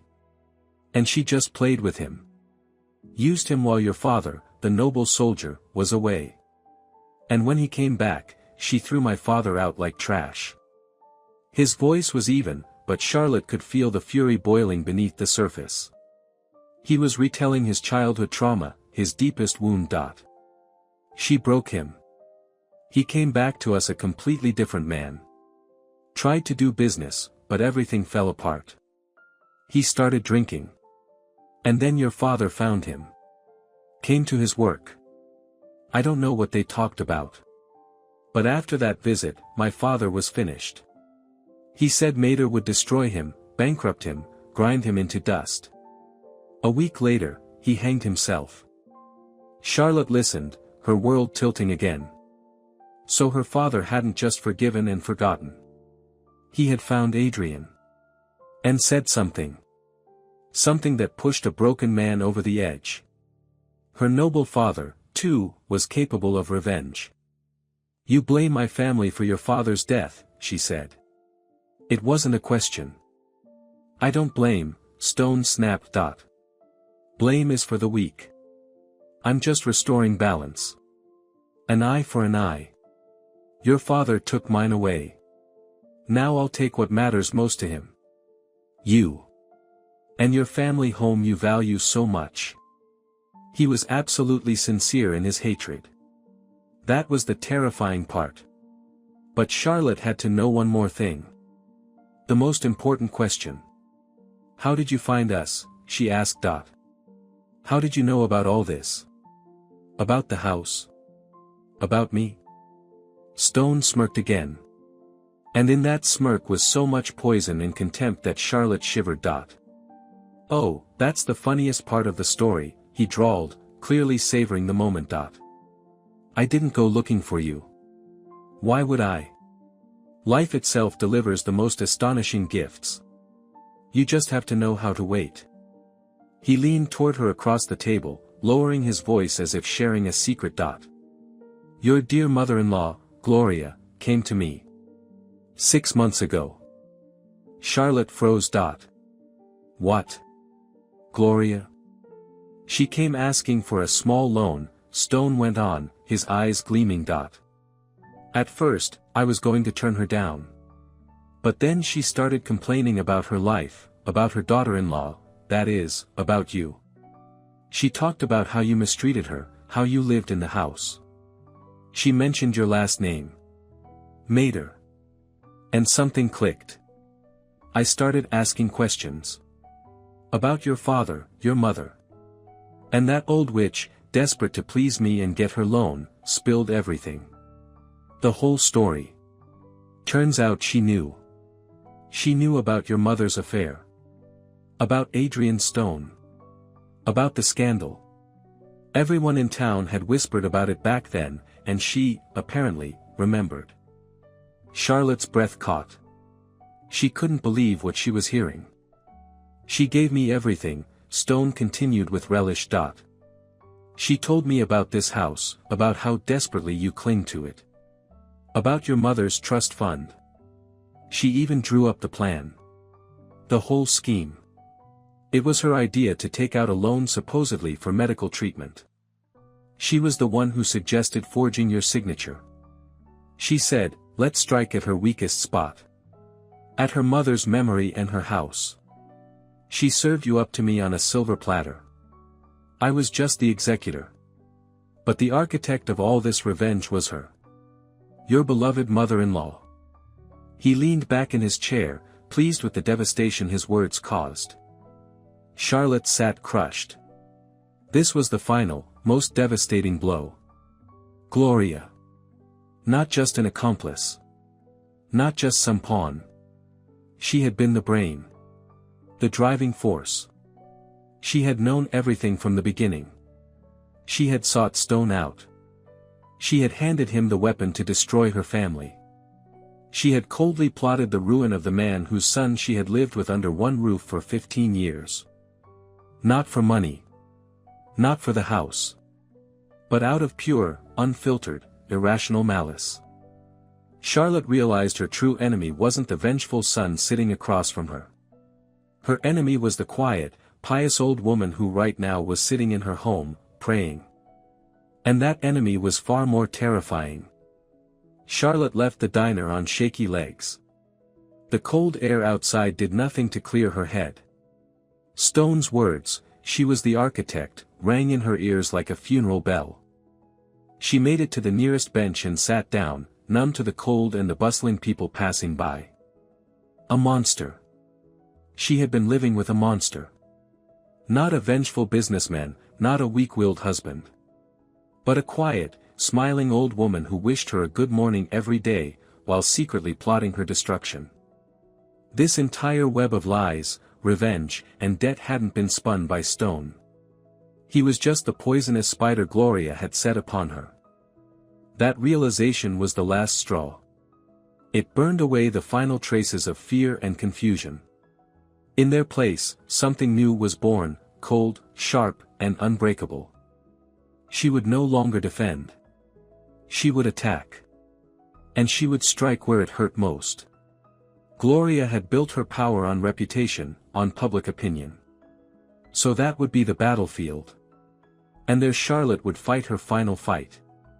She went back home and gathered a family council. She, her father, and Agatha Baker, whom she asked to come over. She retold them her conversation with Stone. When she revealed Gloria's role, Agatha gasped and crossed herself, while Theodore clenched his fists so tight his knuckles cracked. "I'll throw her out of this house right now," he growled. "No, Dad. That's exactly what she wants. To make us look like aggressors again." "We'll do it differently," Charlotte said. And she laid out her plan. Risky. Theatrical.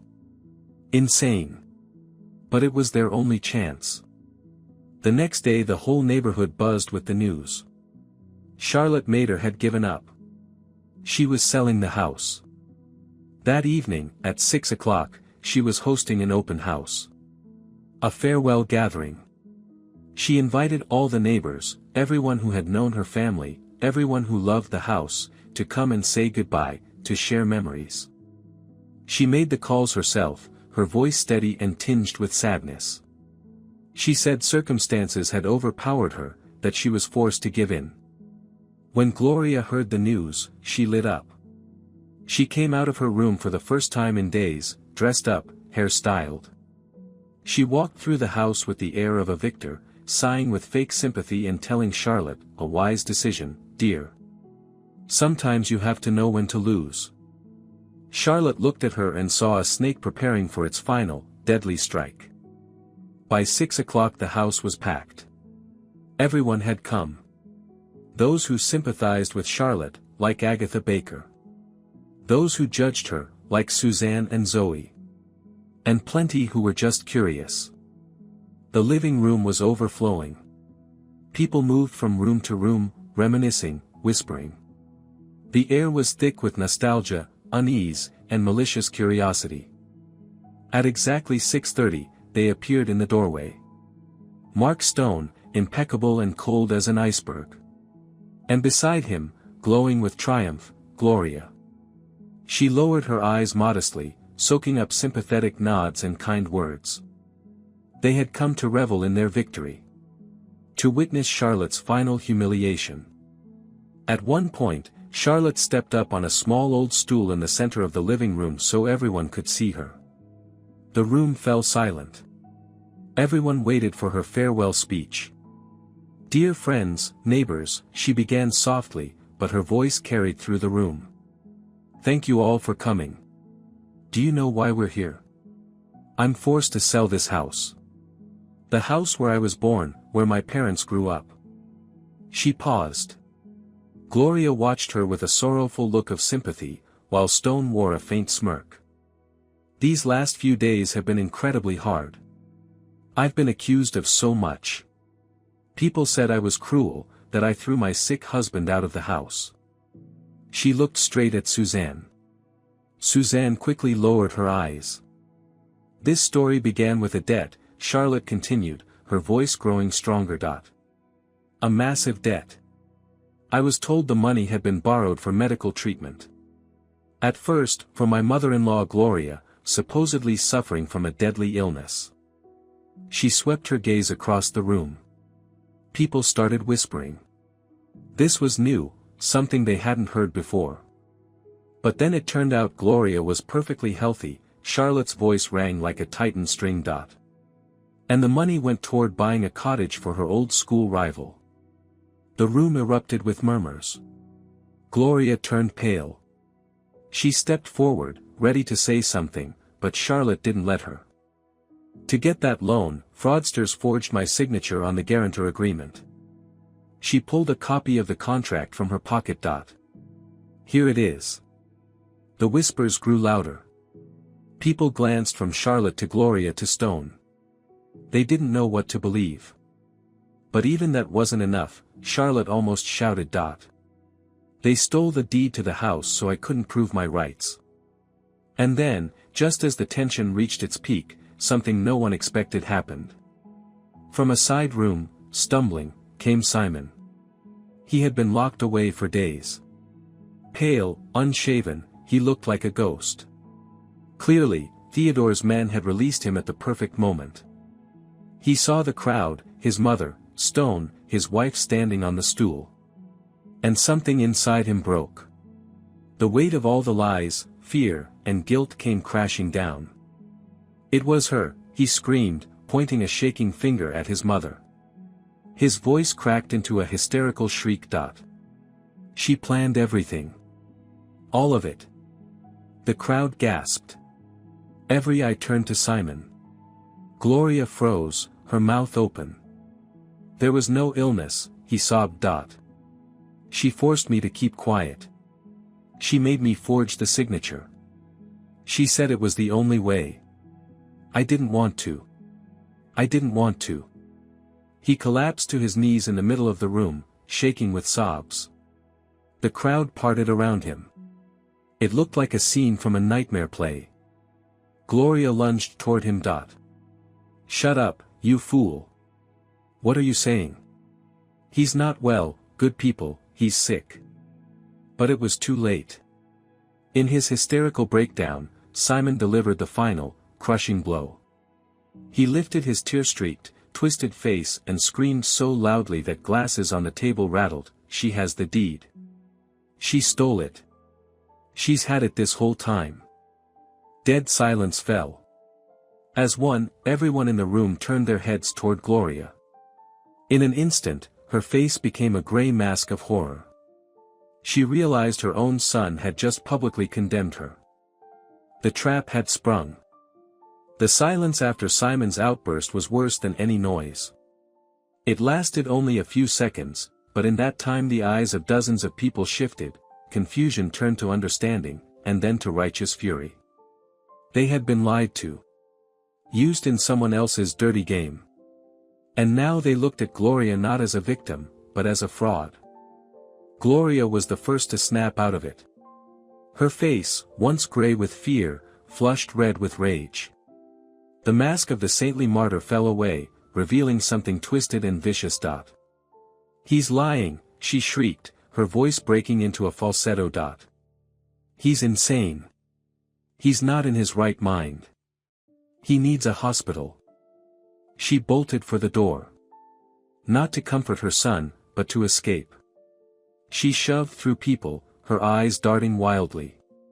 She nearly made it, but at the threshold her way was blocked by a human wall. Two of Theodore's men. The same ones who had been guarding the entrance. They said nothing, just stood there with arms crossed, massive and immovable as stone. Gloria crashed into them and bounced back like a ball. She was trapped. In the very snare she had helped build. And then the crowd, silent until now, exploded. Fraud, a woman shouted from the back. Shame on you, Gloria, a man added. We trusted you. Scammer. Call the police. The uproar grew louder. People who an hour ago had nodded to her with sympathy now looked at her with contempt and disgust. Her most prized possession, her reputation, was crumbling before her eyes, turning to ash. Gloria flailed in the small space near the door like a cornered animal. She screamed, defended herself, accused Charlotte, Simon, Stone. But no one was listening anymore. The court of public opinion, which she had always loved and manipulated so skillfully, had delivered its verdict. Charlotte stepped down from the stool. She looked at the chaos, at her defeated mother-in-law, and felt no joy, no satisfaction. Only bitterness and emptiness. Her plan had worked. Better than she expected. But the price was too high. Stone, who had stood to the side with an unreadable face, realized things had taken a disastrous turn. He wanted no part of a public scandal. Slowly, he began moving toward the exit, hoping to slip away in the commotion. But then something else happened. Something not in Charlotte's plan.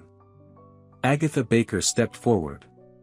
Quiet, unassuming Agatha Baker, the former school principal. She raised her hand, calling for silence. And astonishingly, people obeyed. Her authority was unquestionable.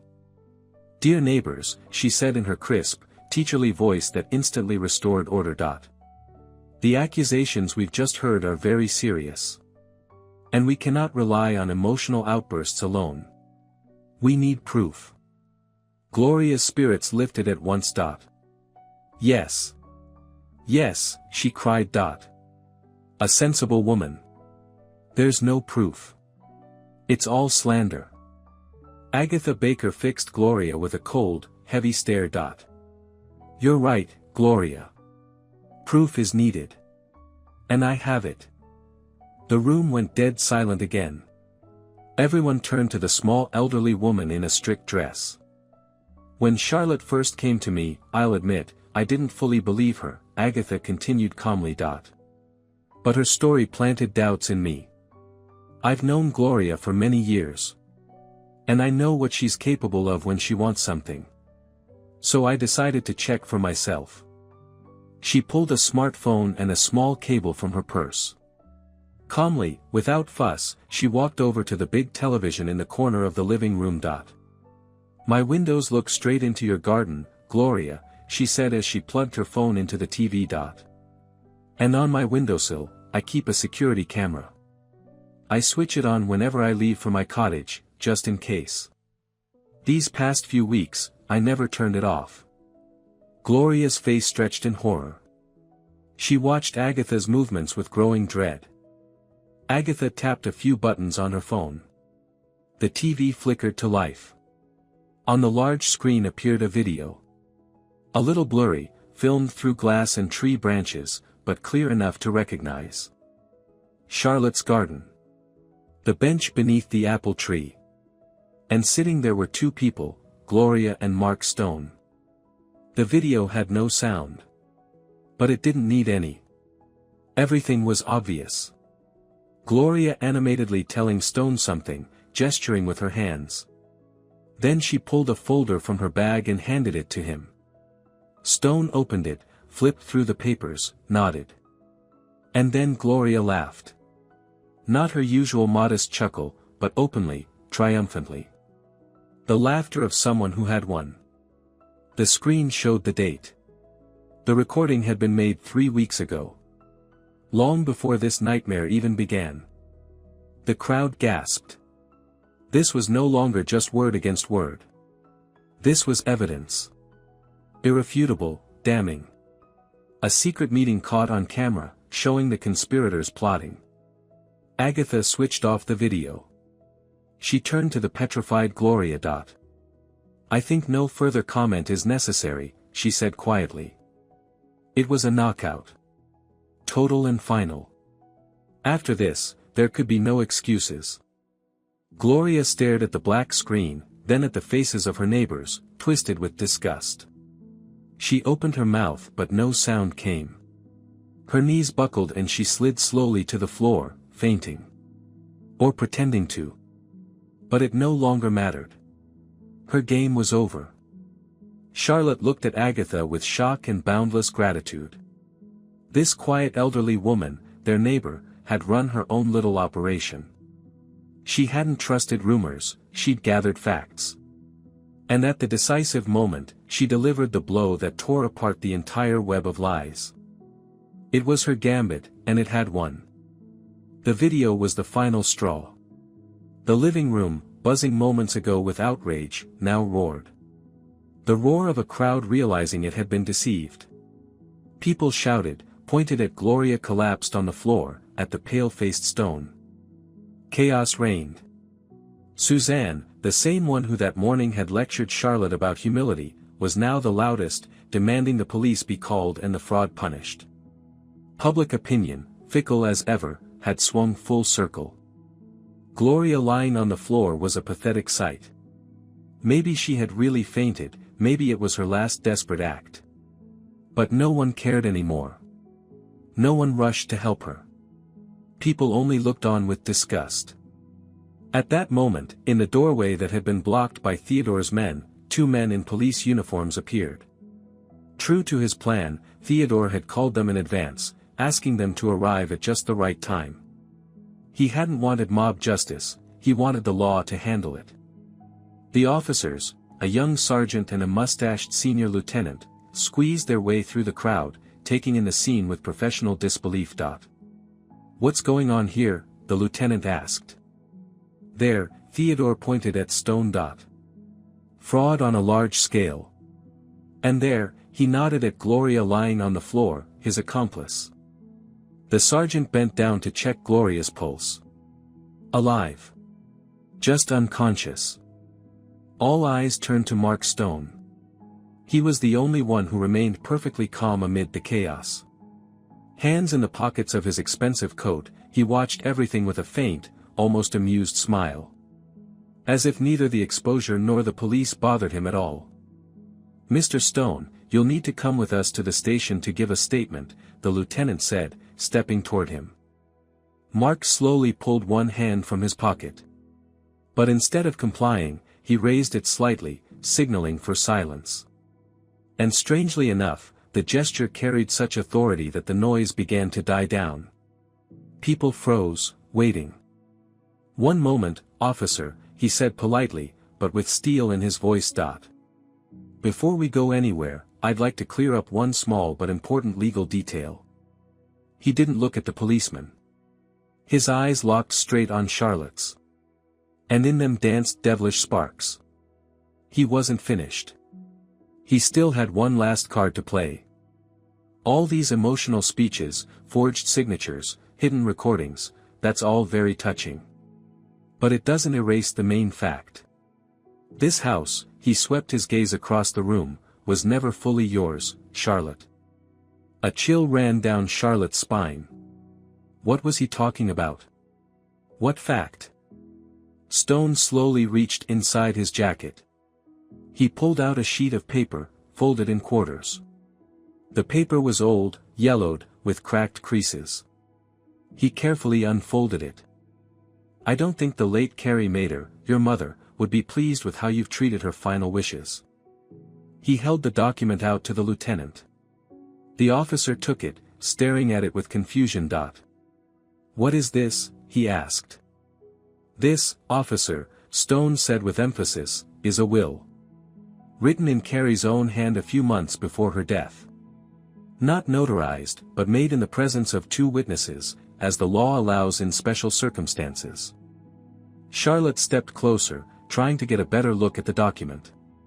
It really did look like handwriting, her mother's familiar, slightly slanted script. Her heart skipped a beat. "According to this document," Stone continued, his voice ringing like a victory march, "your mother, in sound mind and memory, bequeathed 1/3 of the ownership of this house and the land around it." He paused dramatically. "To her good friend, Adrian Stone." The room dropped into stunned silence. The name hit like a gunshot. "The document states," Mark went on, enunciating every word, "that this was done out of gratitude and repayment of a debt for personal kindness and financial assistance he provided her during a difficult time. As Adrian Stone's only heir, I am simply claiming my legal rights. I'm not taking your home, Charlotte. I'm only taking what is mine by inheritance." It was a punch to the gut. One no one had expected. Charlotte stared at the yellowed sheet in the policeman's hands, and the ground seemed to vanish under her feet. A will. From her mother. In her lover's name. It was monstrous. Unthinkable. Yet the document looked real. The handwriting terrifyingly close. The signature at the bottom, a near-perfect copy of her mother's. Her hard-won victory crumbled to dust in an instant. All the exposure, the tears, the public humiliation of Gloria, it suddenly felt meaningless. Even if she proved the loan scam, even if Gloria went to jail, none of it mattered. Stone had just claimed rights to her house. And not through a forged contract, but through her own mother's supposed last will. She looked at him. He was smiling, the smile of an absolute winner. He knew this move was decisive. He had outplayed them all. He had pulled from his sleeve a card no one could beat. He had used against Charlotte the one person she loved most, her dead mother. The word will hung in the air, heavier than every accusation of the night. Charlotte stared at the yellow paper in the policeman's hands, and her world shrank to that single spot. Everything else, the crowd's murmur, Simon sobbing, Gloria sprawled on the floor, faded into the background. There was only her and that document threatening to destroy not just her present but her past, staining her mother's memory. The police looked uneasy. The lieutenant's eyes shifted from the paper to Stone, then to Charlotte. This no longer looked like fraud. It was morphing into a tangled inheritance battle laced with crime. "It's a lie," Charlotte whispered. But her voice was weak, unsure. Even she didn't fully believe herself. The handwriting, it was frighteningly close. Stone's triumphant smile widened. He saw her panic, her shock, and he savored it. He had struck right at the heart, the weakest point. "A lie?" he repeated loudly so everyone could hear. "You dare call your mother's last will a lie? A will is sacred. If the deceased made her choice, who are you to judge?" But Charlotte was a historian. Her life's work was documents. She couldn't just read words, she had to study their source. Forcing herself to push aside the horror of the text, she examined the page with a cold, professional eye. She lifted it toward the chandelier light. The paper was old, yes. Artificially aged? Maybe. Ink, just a regular ballpoint pen. Handwriting, yes, eerily close. Whoever wrote this had practiced for a long time, likely with plenty of samples of her mother's writing. And then she saw it. Her trained eye caught something no one else would notice. A watermark. Barely visible, only when held against the light. A tiny emblem of a paper mill. She knew that emblem. She had seen it hundreds of times while working on her dissertation. "It's a forgery," she said. Loud and clear now. Her voice no longer shook, it rang with certainty. Every gaze snapped back to her. Stone's smile vanished, replaced by irritation. "It's fake," Charlotte repeated, turning to the policeman and pointing at the watermark. "Look. See that watermark? That's the emblem of Crane Paper Company. They only began using it in 2005. My mother died in 2004. She literally could not have written her will on paper that didn't exist yet." The room froze. This wasn't just an accusation. It was fact. Cold, irrefutable, scientific fact. For a moment, Stone faltered. He clearly hadn't expected her to notice something like that. But he quickly recovered. "Ridiculous," he scoffed. "Watermarks? Really? You just made that up on the spot. This is nothing but your word against a signed document." "Yes, right now it's just my word," Charlotte admitted. "But an expert examination will confirm it easily." The police wavered again. It sounded convincing, but Stone wasn't wrong, it was still her word against the paper. And then her father stepped forward. Theodore, silent until now, walked over and placed a hand on her shoulder. In his touch was both support and pride. "My daughter is right," he said in his calm, weighty voice. He didn't look at Stone. He spoke directly to the lieutenant. "This document is a forgery, but the problem isn't only in the watermark." He turned to one of his men by the door. The man stepped forward and handed Theodore a thin folder. Charlotte recognized it, it looked just like the one the lawyer had. "There's something else this, citizen," Theodore forced out the word, "couldn't have known." He opened the folder. Inside were neatly filed medical records. "My wife, Carrie, was very sick in her final years," he said. For a second, his voice wavered, but he quickly steadied himself. "She had advanced rheumatoid arthritis with severe joint deformities, especially in her hands." He pulled out medical reports, X-rays, hospital notes. "Here," he said, handing them to the officer. "Official findings from a medical commission, dated 2 years before her death. And here are extracts from her medical history. The last 18 months of her life, my wife couldn't hold a pen, she could barely hold a spoon without pain. She struggled to sign for her pension and had to grant me power of attorney instead." He spoke, and with every word Theodore said, Mark Stone's face changed. Confidence gave way to confusion, and then to the crushing realization of complete defeat. He had planned for everything. He had found handwriting samples, hired a calligrapher who could mimic them. He had tracked down old paper. But he could never have known this detail, this terrible, intimate part of their family tragedy. She physically couldn't have written that text, Theodore finished, his voice trembling with restrained fury. Every stroke of a pen would have caused her unbearable pain. Writing a full page would have been impossible for her.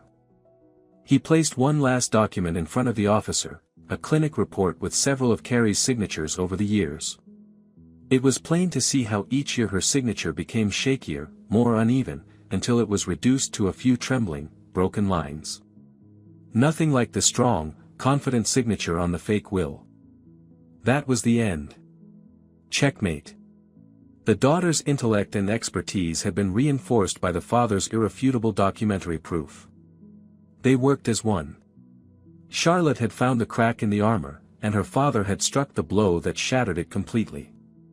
Mark Stone stood in the middle of the room, crushed. His last, strongest card had been exposed as a forgery. His perfect revenge collapsed into dust before dozens of witnesses. He looked at Charlotte, and there was no hatred left in his eyes, only emptiness. The emptiness of total, undeniable defeat. The medical records on the table were the final nail in the coffin. The intricate, layered web of lies built by Stone and Gloria collapsed in an instant, burying its creators beneath it. The lieutenant looked at the medical reports, then at the forged will, then at Stone's pale, lifeless face. There was no doubt anymore. Everything was clear as day. "Mr. Stone, you are under arrest for fraud committed by a group in conspiracy, and for document forgery," he declared in a firm, official tone. The young sergeant stepped up and snapped handcuffs onto Stone's wrists. He didn't resist. He just stared into nothing, shoulders sagging. All his arrogance, all his icy confidence had vanished. He looked like an ordinary broken man whose world had just collapsed. Meanwhile, another team of officers, called in by the lieutenant, dealt with Gloria. They revived her, helped her to her feet. She looked around with wild, disoriented eyes, completely lost. "And you, Mrs. Gloria," the lieutenant told her, "are coming with us." "Me? For what? I'm a sick woman. I'm a victim," she whimpered, trying to play her old record. But this time, no one listened. As Mark and Gloria were led out of the house, the crowd parted, forming a living corridor. A corridor of shame. People watched them in silence, and in that silence was more condemnation than any shouting could hold. Suzanne and Zoe, who that very morning had been ready to tear Charlotte apart, now looked at her with a mix of shame and admiration. They realized how cruelly wrong they had been, and how foolish they'd looked. Simon was also taken away, but not in handcuffs. His public confession, his breakdown that had sparked the chain of revelations, worked in his favor. He still faced a long legal process, but as the lawyer later explained, his active repentance would be a serious mitigating factor. He wasn't a villain, just a weak, pitiful puppet in the hands of two real monsters. When the last officer closed the door behind them, silence settled in the house. But it was a different silence now, not heavy, not tense. It was the silence of relief, like after a long and painful illness. People began to leave. They came up to Charlotte, to Theodore, awkwardly apologized, shook hands, offered words of support. Charlotte nodded to everyone, but barely heard them. She felt empty inside. The battle was won, but it had left too many ruins behind. News of what had happened in the Mater house spread through town like wildfire. The story of the scheming mother-in-law, the vengeful usurer, the forged will, and the history teacher who exposed them became the main topic of conversations, in kitchens, shops, markets. Gloria and Stone's reputations were destroyed, completely and forever. Weeks passed. Life slowly began to settle back into its course. Court proceedings continued. The original deed to the house was never found. Gloria denied to the very end that she had taken it. But it no longer mattered. Arnold, through the court and with all the evidence, easily restored Charlotte's rights. One morning the postman brought a registered letter. Inside was a new, clean, official document, the certificate of ownership. Charlotte stood in the middle of her living room, holding that piece of paper in her hands. Her shield. Her fortress. The house was quiet, tidy. No strangers, no hostile presences. Just her and her father. For the first time in years, the house truly belonged to them again. It was once more a safe place. But it was different now. The walls had absorbed too much pain, too many lies and betrayals. To live here, it wasn't enough to clear the clutter. The place needed to be cleansed, filled with new meaning. A month later, Charlotte gathered guests again. But these were different guests. She invited Agatha Baker. She invited her father's comrades who had stood by her side. She invited the few neighbors who had supported her from the beginning. She set a large table. This wasn't a farewell evening. It was a celebration of renewal. When everyone had gathered, she stood just as she had that dreadful night. "Friends," she said, her voice calm and happy. "I want to thank you. Each of you. Without you, I wouldn't have made it. This house survived because of you." She paused, letting her warm gaze rest on everyone around the table. "This house has been through a lot. It was once a fortress, then a battlefield, then a prison.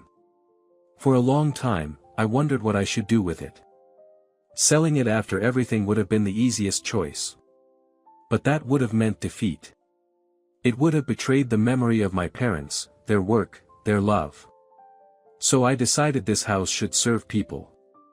Serve the future." She smiled. "I've decided to turn the entire first floor into a free support center for schoolchildren. An education center for kids from low-income families. A place where they can prepare for exams and strengthen their knowledge. My father's comrades will help me with the renovations, and Agatha Baker has agreed to help with the organization." The room was filled with astonishment. "And I," Charlotte finished, "will personally teach one subject here. History.